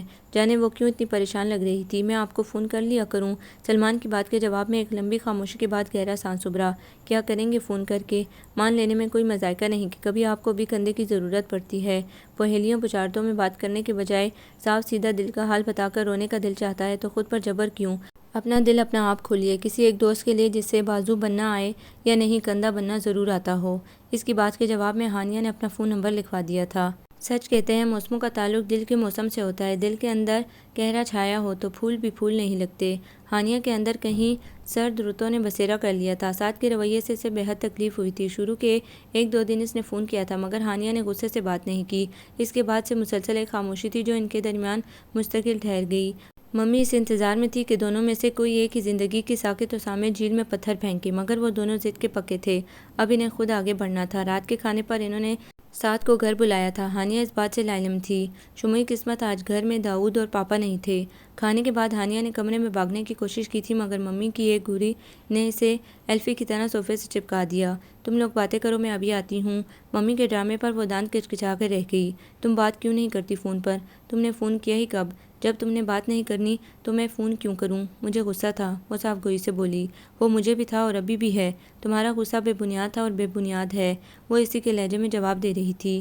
وہ تو تمہارا غصہ بھی بے بنیاد تھا، یعنی تم نے جو کیا وہ ٹھیک تھا؟ ہانیہ کا پارا چڑھنے لگا۔ کیا کیا میں نے؟ آئی واز ڈرنک، ہو گیا، جان بوجھ کر نہیں کیا تھا، اور کیا بھی ہو تو کیا برائی ہے؟ میری تمہاری منگنی ہوئی ہے، شادی بھی عنقریب ہونے والی ہے۔ ہانیہ کو اس کی دلیل زہر لگی تھی۔ مجھے اس بارے میں بات نہیں کرنی۔ وہ چاہتی تھی پہلے تلخیاں پھر زندہ ہوں، مگر مجھے بات کرنی ہے۔ اس رات تم مجھے کیسے دھتکار کر آئی تھی جبکہ میں کہہ رہا تھا کہ مجھے تمہاری ضرورت ہے۔ وہ ترشی سے گویا ہوا۔ میں شادی سے پہلے نہ کوئی حد پار کروں گی نہ کرنے دوں گی۔ یہ حد بندی میرے لیے کیوں؟ اس 2 ٹکے کے عاشق کے لیے تمہاری حد کہاں گئی تھی؟ تمہارے دماغ میں کتنا گند بھرا ہوا ہے سعد، مجھے اندازہ نہیں تھا۔ میرا تو صرف دماغ گندا ہے، تمہارا تو پورا وجود گندگی کی پوٹ ہے۔ تم نے سوچا ہوگا یہاں کون سا کوئی دیکھنے آئے گا۔ حیرت تو مجھے اس بڈھے بڑھیا پر ہے جنہوں نے shut up, just shut up, get lost from here. یہ پکڑو اپنی انگوٹھی اور آئندہ کبھی شکل مت دکھانا۔ چلاتے ہوئے انگوٹھی اتار کر اس نے سعد کی طرف اچھال دی اور اٹھ کر کمرے کی طرف چل دی۔ مجھ میں کیا کمی تھی ہانیہ؟ وہ بھاگ کر اس کے سامنے جا کھڑا ہوا۔ تم ایک بے حیا شخص ہو، تمہاری سوچ گندی نالی کے پانی سے بھی زیادہ بدبودار ہے۔ یعنی میری منگیتر غیر مردوں کے ساتھ رات باہر گزارے میں بے غیرت بن کر دیکھتا رہوں۔ اب ایک لفظ بھی ایسا منہ سے نکالا تو دھکے دے کر نکال دوں گی۔ اسے سامنے سے پرے دھکیل کر وہ جانے لگی تو سعد نے اس کا ہاتھ پکڑ لیا۔ میرا ہاتھ چھوڑو، میری باتوں کا جواب دے کر جاؤ، میں پابند نہیں ہوں۔ سر سے پیر تک صرف میرا حق ہے۔ اس نے ہانیہ کا ہاتھ پکڑا تو ہانیہ نے اس پر ہاتھ اٹھا لیا، جسے بروقت روک کر اس نے ہانیہ کا ہاتھ چھوڑا اور ایک زوردار تھپڑ اس کے منہ پر مارا۔ ہانیہ کی چیخ نکل گئی۔ آئندہ ایسا سوچنا بھی مت، انگلی اٹھا کر اس نے تنبیہ کی۔ ہانیہ کی چیخ سن کر ممی بھاگی آئی تھی۔ کیا ہوا؟ اس گھٹیا شخص کو نکالیں گھر سے، اس نے مجھ پر ہاتھ اٹھایا ہے، میں مر جاؤں گی مگر اب اس پر تھوکوں گی بھی نہیں۔ سرخ کال کے ساتھ اس کی آنکھوں سے آنسو بھی بہہ رہے تھے۔ تم نے ہانیہ کو تھپڑ مارا ہے؟ ممی بے یقین کھڑی تھیں۔ یہ تھپڑ اصولاً آپ کو مارنا چاہیے تھا، یا شاید مجھے اسی دن مارنا چاہیے تھا جب آپ کی بیٹی کسی دوسرے کے ساتھ رات گزار کر آئی تھی۔ بات تھی کہ کٹاری تھی جو ان کا اندر چیر گئی۔ حیران مت ہو، اسے تسلی سے پوچھیے گا، آخر وہ بندہ اسے اتنا عزیز کیسے ہو گیا جس کی خاطر اس نے میری انگوٹھی انگلی سے نکال پھینکی ہے۔ بم پھوڑ کر وہ چلا گیا۔ ہانیہ کمرے میں جا چکی تھی۔ حواس بحال کر کے وہ ہانیہ کے کمرے میں چلی گئی۔ یہ کیا کہہ رہا تھا سعد؟ جواباً ہانیہ نے من و ان سارا واقعہ ان کے گوش گزار کر دیا۔ اب اگر اس رشتے کو قائم رکھنے کا سوچا تو میں خودکشی کر لوں گی۔ سن ہوتے دماغ کے ساتھ وہ اس کی کہانی سن رہی تھی۔ ہانیہ نے رمشا کی منگنی کی تقریب میں جو ہوا وہ بھی بتا دیا تھا اور انہوں نے مان لیا تھا کہ اس رشتے کو جاری نہیں رکھا جا سکتا۔ ساتھ کا ساتھ ختم ہونے کے بعد ممی فوراً ہی اس کے لیے رشتہ ڈھونڈنا شروع ہو گئی تھی۔ منگنی نہ ٹوٹتی تو ان کا ارادہ تھا اس سال اکتوبر نومبر میں وہ اس کی شادی کے فرض سے سبکدوش ہو جائیں۔ ہانیہ کو شدید قسم کی چپ لگ گئی تھی، وہ ابھی تک شوق میں تھی۔ اسے تکلیف منگنی ٹوٹنے کی نہیں، ساتھ کے بدلے ہوئے رویے سے ہوئی تھی۔ یہ منگنی گھر والوں کی رضامندی سے ہوئی تھی، رشتہ پاپا کے کسی دوست کے توسط سے آیا تھا، مگر ہانیہ نے دل و جان سے اس رشتے کو قبول کیا تھا۔ عام لڑکیوں کی طرح وہ کبھی ساتھ سے چھوٹی چھوٹی باتوں پر نہیں جھگڑا کرتی تھی۔ وہ ایک دو دن پہلے سے اپنی سالگرہ کی یاد دہانی کرواتی اور وہ بھول جاتا۔ اس نے کبھی اس بات پر لڑائی نہیں کی کہ ساتھ اس سے گھنٹوں فون پر بات نہیں کرتا یا اس کے لیے پھول اور تحفے وغیرہ نہیں لاتا۔ اندر کہیں وہ سمجھتی تھی کہ یہ چونچلے فلموں اور ڈراموں میں ہی تو ہو سکتے ہیں، مگر عملی زندگی میں نہیں۔ وہ تو بہت پریکٹیکل ہو کر یہ رشتہ نبھا رہی تھی، اور بدلے میں کیا ملا؟ بے اعتباری، شک اور ذلت۔ وہ بری طرح بکھری ہوئی تھی۔ اس کی حالت کے پیش نظر ممی چاہتی تھی کوئی ہو جو اس مشکل فیز سے نکلنے میں مدد دے۔ پھر ایک جاننے والے کے ذریعے خیام کا رشتہ آیا۔ مناسب خاندان کے ساتھ خیام پڑھا لکھا اور باشعور لڑکا تھا۔ انہیں لڑکا پسند آیا تھا، مگر ہانیہ نے انکار کر دیا۔ ان سارے الجھن بھرے حبس زدہ دنوں میں ایک خبر خوشی کی بھی تھی۔ ساجد ماموں کا خاندان واپس پاکستان آ گیا تھا۔ اب کم از کم بڑے ابا اور بڑی امی اکیلے نہیں رہیں گے۔ اس بات سے ہانیہ کے اندر سکون اترا تھا۔ برسات کے پرحبس بھرے دن گزرنے کے بعد سیف کے رشتے کا پیغام جیسے بہار کا سندیسہ تھا۔ ہانیہ نے اب کی بار کوئی اعتراض نہیں کیا تھا۔ سیف کی خواہش پر گھر میں عشائیہ رکھا گیا تھا، جس میں اس نے نہ صرف ہانیہ کو پسند کر لیا تھا بلکہ اس کی ماں نے شگون کے طور پر کچھ کڑکتے بڑے نوٹ ہانیہ کی ہتھیلی پر رکھ دیے۔ ممی پاپا بہت خوش تھے اور وہ مطمئن۔ جو بھی تھا وہ پرسکون تھی۔ بعض اوقات انسان اس مقام پر پہنچ جاتا ہے جہاں مرضی اور خوشی ثانوی چیزوں کی حیثیت اختیار کر لیتی ہیں۔ اسے یقین تھا وہ خوش ہونا سیکھ لے گی، مگر اسے لمنا ہی تھا۔ آزمائش ابھی ختم نہیں ہوئی۔ دونوں گھرانوں میں اتفاق سے منگنی کی رسم خارج کر کے براہ راست شادی ہونا قرار پایا تھا۔ ممی چاہتی تھی وہ شادی پر بالکل تر و تازہ ہو، اسی لیے شادی کی خریداری کوئی 1.5 ماہ پہلے شروع کر دی تھی تاکہ آخری دنوں میں اسے بازاروں کے چکر نہ کاٹنے پڑیں۔ اس روز وہ اور سیف زیورات دیکھنے گئے تھے۔ پیڑ پودوں پر خزاں اتر آئی تھی۔ موسم کو اپٹن لگ چکا تھا۔ زیورات پسند کر کے آرڈر دے کر وہ نکلے تو سیف اسے ایک ریسٹورنٹ میں لے گیا۔ وہ آرڈر سرو ہونے کا انتظار کر رہے تھے۔ جب اس نے ساتھ کو اپنی طرف بڑھتے دیکھا، اس کا خون خشک ہونے لگا تھا۔ کیسی ہو؟ بلا اجازت کرسی گھسیٹ کر وہ اس کے ساتھ آ کر بیٹھ گیا۔ سیف سوالیہ نظروں سے تک رہا تھا اور ہانیہ کو اپنے جسم سے جان نکلتی محسوس ہو رہی تھی۔ آپ کی تعریف؟ ہانیہ کا سابقہ منگیتر اور آپ؟ ہانیہ کا ہونے والا شوہر؟ بڑا سنجیدہ جواب آیا تھا، مگر ساتھ کہکہ لگا کر ہنس پڑا۔ بہت خوب، نیا منگیتر؟ مجھے تو لگا تھا اسی سے شادی کرو گی جس کی خاطر میری انگوٹھی ہاتھ سے اتاری تھی۔ ہانیہ بے تاثر چہرہ لیے بیٹھی رہی۔ ویسے یہ غلط ہے، کم از کم اس سے ہی وفادار رہ لیتی جس کے ساتھ کمینگی سے ہنس کر کہتے وہ اٹھ کھڑا ہوا۔ یہ میرا کارڈ ہے ہانیہ کے ہونے والے شوہر صاحب، اگر ضرورت پڑے تو یاد کیجیے گا، مجھے مدد کر کے خوشی ہوگی۔ وہ سانپ کی طرح ڈس کر نوزائیدہ رشتے کا بدن نیلا کر گیا تھا۔ بنا کچھ کھائے وہ دونوں وہاں سے اٹھ گئے۔ سیف نے پورے راستے ایک لفظ بھی نہیں کہا اور اسے گھر چھوڑ گیا۔ اگلی شام ان کی طرف سے معذرت کا فون آ گیا۔ ممی ہک دک رہ گئی تھیں، پاپا بھی بے حد پریشان تھے اور وہ مٹی کا مجسمہ بن گئی تھی۔ ہنسی پہلے ہی روٹھ گئی تھی، اب الفاظ بھی چھن گئے تھے۔ یہ سردیوں کی پہلی بارش تھی۔ ارسل پلیٹ میں گرم چپس لیے اس کے کمرے میں آ گیا۔ آئس کریم کھانے چلیں؟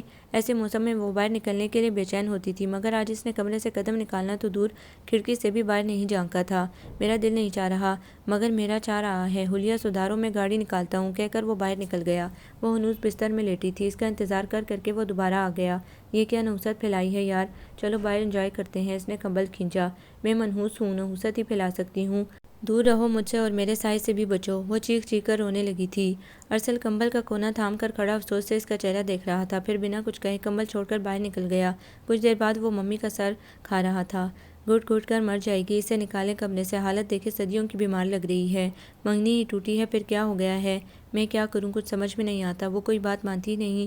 1000 بار پارلر جانے کا، کچھ خریداری وغیرہ کرنے کا کہہ چکی ہوں، وہ نہیں مانتی تو کیا زبردستی گود میں اٹھا کر لے جاؤں؟ وہ خود اس کی حالت سے نالا تھی۔ اسے بڑے ابا کے پاس بھیج دیں کچھ دنوں کے لیے۔ ارسل کی بات پر وہ سوچ میں پڑ گئی تھی۔ جگہ کی تبدیلی نے اس پر مثبت اثر ڈالا تھا، کم از کم اب وہ سانس کھل کر لے رہی تھی۔ جو گھٹن اس کے اندر بھر گئی تھی اب کافی حد تک کم ہو گئی تھی۔ بڑی امی تو اسے دیکھ کر حیران رہ گئی تھی۔ پیلا زرد رنگ اور بدن ہڈیوں کا ڈھانچہ بن گیا تھا۔ انہوں نے فرصت دے کر اس سے پوچھا بھی تھا، مگر اس نے کچھ بھی نہیں ہوا، آپ کا وہم ہے کہہ کر بات ختم کر دی تھی۔ وادی پر خزاں کا موسم اترا ہوا تھا۔ وہ باہر نکلتی تو مزید اداس ہو کر واپس آتی۔ ہلدی لگ گئی موسم کو، اب دیکھنا بادل روئیں گے۔ جانے کیوں بات بے بات اس کے آنسو نکل پڑتے تھے۔ اس کی دل جوئی کے لیے رات کو باربیکیو کا پروگرام بنایا گیا تھا۔ حسب سابق سلمان کو بلایا گیا، رسمی سی سلام دعا اور حال احوال کا اندازہ بتا رہا تھا۔ کچھ بدل گیا تھا نہ ہانیہ میں۔ وہ خاموشی سے ایک کرسی پر بیٹھی انہیں خوشگپیاں کرتے دیکھ رہی تھی۔ ابو ذر نے ساؤنڈ سسٹم سیٹ کروایا تھا اور اب ایک مشہور انگلش گانا بج رہا تھا۔ اسے بے تحاشا رونا آ رہا تھا، اسی لیے خاموشی سے اٹھ کر نیچے چلی گئی۔ کچھ دیر بعد بڑے ابا اس کے کمرے میں آ گئے۔ کیا ہوا ہے ہانیہ؟ میرا بچہ بہت ڈسٹرب لگ رہا ہے۔ بڑے ابا نے اتنے پیار سے پوچھا تھا کہ وہ خود پر بند نہیں باندھ سکی اور سب کچھ بتا دیا۔ وہ خاموشی سے سنتے اسے آنسو بہاتے دیکھ رہے تھے۔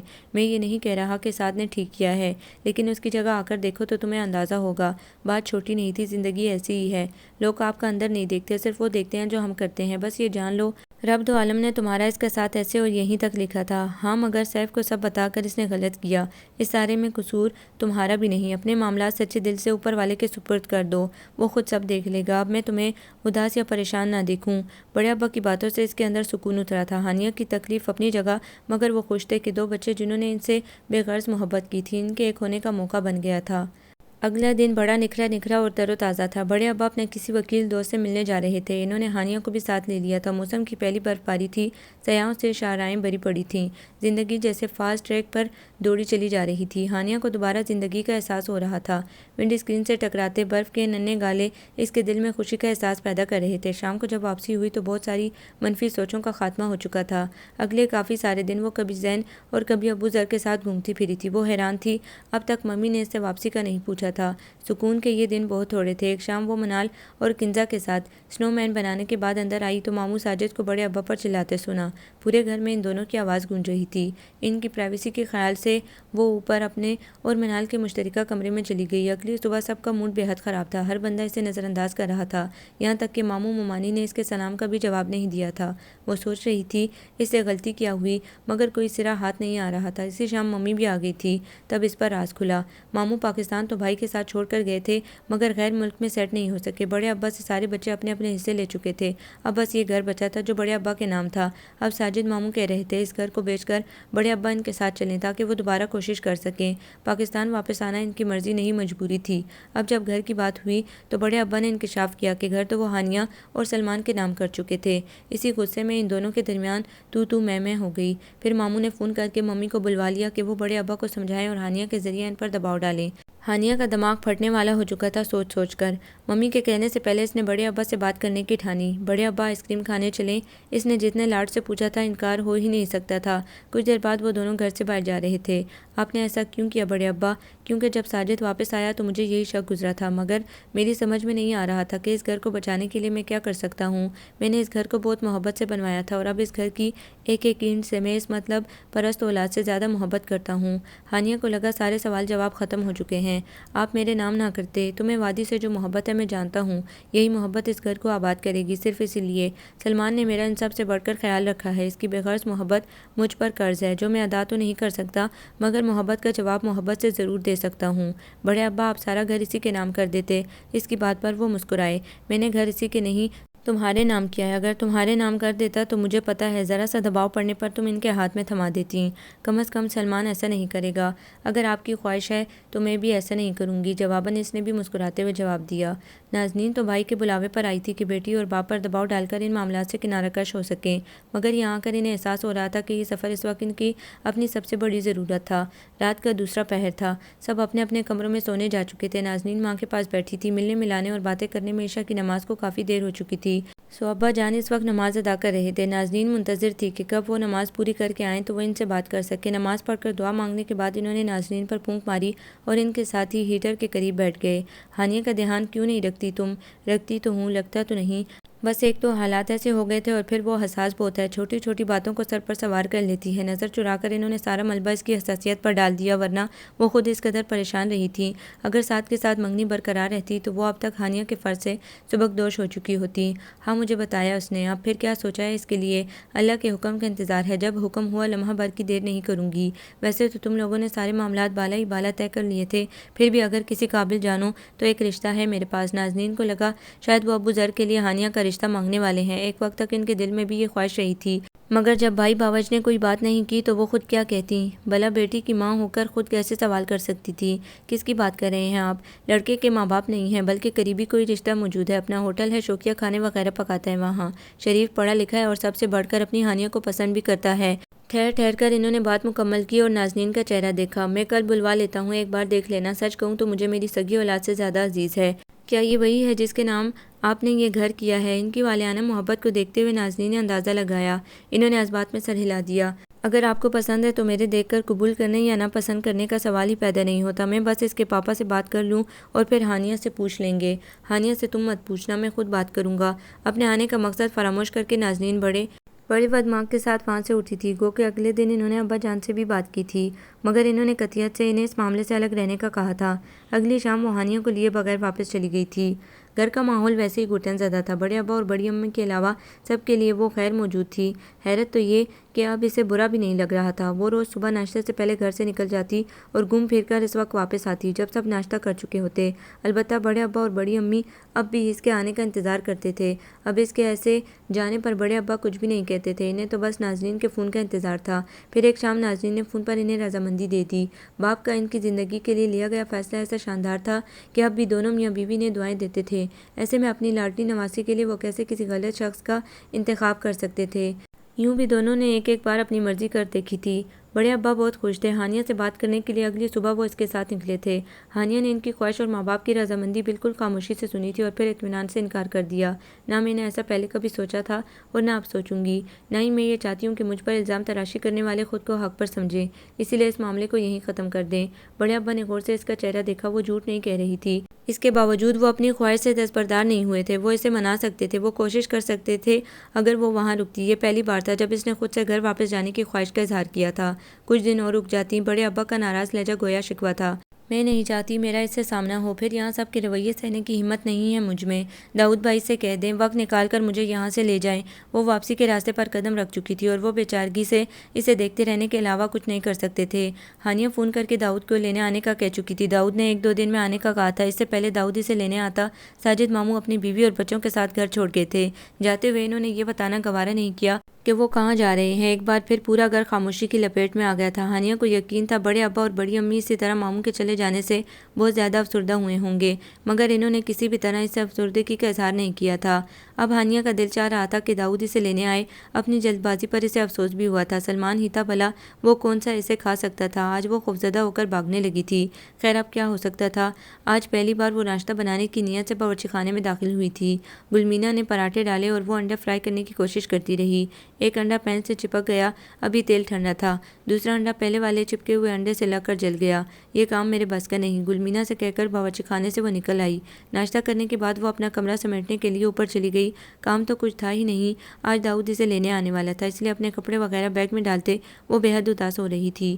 یوں ہی کھڑکی پر نظر پڑی تو وہ اٹھ کر کھڑکی کے سامنے جا کھڑی ہوئی۔ جانے کتنی دیر وہاں کھڑی باہر دیکھتی رہی۔ دروازے پر دستک اس کے حواس واپس لے آئی۔ آ جائیں کہہ کر وہ بے دلی سی بیڈ پر جا بیٹھی جہاں اس کا کھلا ہوا سفری بیگ پڑا تھا۔ السلام علیکم۔ غیر متوقع آواز سن کر وہ ہڑبڑا کر سیدھی ہوئی۔ وعلیکم السلام، کیسے ہیں؟ میں تو ٹھیک ہوں، آپ مجھے ٹھیک نہیں لگ رہی۔ وہ بے تکلفی سے کہہ کر دروازہ مکمل طور پر کھول کر کھڑکی کے پاس کرسی پر جا بیٹھا۔ میری طبیعت خراب رہی پچھلے دنوں، شاید اسی لیے۔ کپڑے طے کر کے بیگ میں ڈالتے وہ مصروف نظر آنے کی کوشش کر رہی تھی۔ جا رہی ہیں؟ مجھے انکل نے بتایا آپ کی منگنی ختم ہونے کا شاید یہی آپ کی طبیعت خرابی کی وجہ رہی ہے۔ سلمان کا تجزیہ 100% درست تھا، مگر اس نے اقرار نہیں کیا۔ بہت چاہتی ہیں اسے؟ سلمان جانتا تھا کس قدر تکلیف سے یہ الفاظ اس کے لبوں سے ادا ہوئے تھے۔ میں نہیں جانتی، بس یہ جانتی ہوں کہ میں نے پورے خلوص سے عملی بنیادوں پر اس رشتے کو نبھانے کی کوشش کی تھی۔ اس کا لہجہ سچائی کا امین تھا۔ چند سال پہلے میں یہاں آئی تھی تو ایک صبح مجھے یہاں ایک بوڑھا شخص ملا۔ اس نے میرا ماتھا پڑھا۔ اس نے مجھے بتایا ایک شخص میری زندگی میں آئے گا اور اس نے کہا اس کا نام سین سے ہوگا، جس کے ساتھ اس کی بات کاٹ کر سلمان نے اپنی بات بھی ادھوری چھوڑ دی۔ ہانیہ نے حیرت سے اسے دیکھا۔ وہ بادشاہ خان تھا اور میں نے اس سے کہا تھا میرا نام بھی تو سین سے شروع ہوتا ہے۔ وہ جیسے کسی گہرے شوق میں تھی۔ میں نے اسے سچ مان لیا تھا، اسی لیے جب ساتھ کا رشتہ آیا تو میں نے سوچنے سمجھنے کے لیے بھی وقت نہیں لیا۔ پھر سیف، اگر آپ کچھ دن رک جاتی تو شاید آپ کو پتہ چل جاتا یہ اشارہ کس سین کی طرف تھا۔ اپنی اپنی جگہ دونوں خاموش تھے۔ چند ساتیں ایسے ہی چپکی نظر ہوئیں۔ کیا آپ مجھے ایک موقع نہیں دے سکتی؟ میں نہیں چاہتی زندگی کے کسی موڑ پر مجھے یہ طعنہ سننے کو ملے کہ میرے دل میں کھوٹ تھا، جو ساتھ کے ساتھ خیانت کی۔ سلمان کو علم ہو چکا تھا کہ ہانیہ کی منگنی کن حالات میں ٹوٹی ہے۔ میں آپ کی محبت میں ویسے ہی مبتلا ہوں جیسے آپ وادی کی محبت میں مبتلا ہیں، جیسے آپ برفزاروں کے نظارے دیکھ دیکھ کر نہیں اکتاتی، ویسے میں بھی آپ کی باتوں، آپ کے روپ سے نہیں اکتاؤں گا۔ میں نے اتنے سال یک طرفہ محبت میں گزارے ہیں، آنے والی زندگی بھی گزار لوں گا، مگر یہ بات دعوے سے کہہ سکتا ہوں میری طرح آپ کو کوئی نہیں چاہے گا۔ ہمارے درمیان کچھ بھی شرمناک نہیں، یہ ہم دونوں کے علاوہ صرف ہمارا خدا جانتا ہے۔ کل کو اگر یہ بات کسی اور پر کھلی تو کس کس کو صفائیاں دیتی پھریں گی؟ ایک منگنی ٹوٹنے پر آپ اتنا بے حال ہیں تو کل کو خدا نہ خواستہ اس سے مضبوط رشتہ ڈگمگایا تو کیا کریں گی؟ اور آخری بات، خزاؤں کے خوف سے آنگن میں بیلیں لگانا نہیں چھوڑنا چاہیے۔ اپنی بات مکمل کر کے اسے سوچ میں ڈوبا چھوڑ کر وہ باہر نکل گیا۔ اپنی پیکنگ مکمل کرنے کے بعد وہ نیچے چلی گئی۔ دوپہر کا کھانا سلمان اور گلمینا نے بنایا تھا۔ کھانا بالکل خاموشی سے کھایا گیا۔ کھانے کے بعد وہ بے وجہ ادھر ادھر کی باتیں کر رہی تھی، لیکن ماحول پر چھایا جمود بدستور قائم تھا۔ داؤد بھی سفیر میں آ گیا تھا۔ بڑے ابا اسے نظر انداز کیے خبروں میں گھسے بیٹھے تھے۔ بڑی امی داؤد کے لیے کھانا لگوا رہی تھیں اور سلمان اپنے گھر جا چکا تھا۔ وہ مطمئن تھی، پرسکون چہرہ کافی حد تک تر و تازہ لگ رہا تھا۔ کاش میں تمہیں بتا سکتا، سمجھا سکتا، کوئی بات نہیں، تمہاری اپنی مرضی ہے۔ ہم پہلے بھی دعائیں دیتے تھے، اب بھی دعائیں دیں گے۔ واپسی کے لیے نکلتے بڑے ابا نے سر پر پیار دیتے ہوئے کہا تو ہانیہ نے انہیں بہت تھکا ہوا محسوس کیا۔ داؤد نے اس کا بیگ گاڑی کی ڈگی میں رکھا تو وہ 1 منٹ کہہ کر ساتھ والے گھر کی طرف چلی گئی۔ پہلی دستک پر ہی دروازہ کھل گیا۔ سلمان اسے دیکھ کر حیران ہوا۔ جا رہی ہوں، سوچا ملتی جاؤں۔ واقعی جا رہی ہیں آپ؟ اسے توقع نہیں تھی کہ وہ اتنی کٹھور ہوگی۔ اس کا اظہار محبت بھی بے مول کر دیا تھا اس نے۔ جاؤں گی نہیں تو آپ لینے کیسے آئیں گے؟ سر جھکا کر اس نے آہستگی سے کہا۔ سلمان کو ایک لمحے لگا تھا سمجھنے میں، خوشی سے دل پسلیاں توڑ کر باہر آنے کو تھا۔ بڑے ابا اور بڑی امی اکیلی ہیں، میرے آنے تک ان کا دوہرا خیال رکھیے گا اور اپنا بھی، کہہ کر وہ تیزی سے پلٹ گئی۔ میں اکیلا زیادہ دیر تک ذمہ داری نہیں نبھا سکتا، اس لیے جلد آؤں گا انشاءاللہ۔ اپنے پیچھے اس نے آواز سنی اور جا کر گاڑی میں بیٹھ گئی۔ برفزاروں نے اس شوخ رنگ تتلی کو ہمیشہ کے لیے روک لیا تھا۔ بھلا ایسی محبت کرنے والے کہاں ملتے ہیں؟ اور وہ بھی سیٹ سے ٹیک لگائے آنکھیں موندے سوچ رہی تھی، بھلا ایسی محبت کرنے والے کہاں ملتے ہیں؟ آپ کو یہ ناول کیسا لگا؟ کمنٹس میں اپنی رائے ضرور دیں۔ ہمارے چینل کو لائک کریں، سبسکرائب کریں، شیئر کریں۔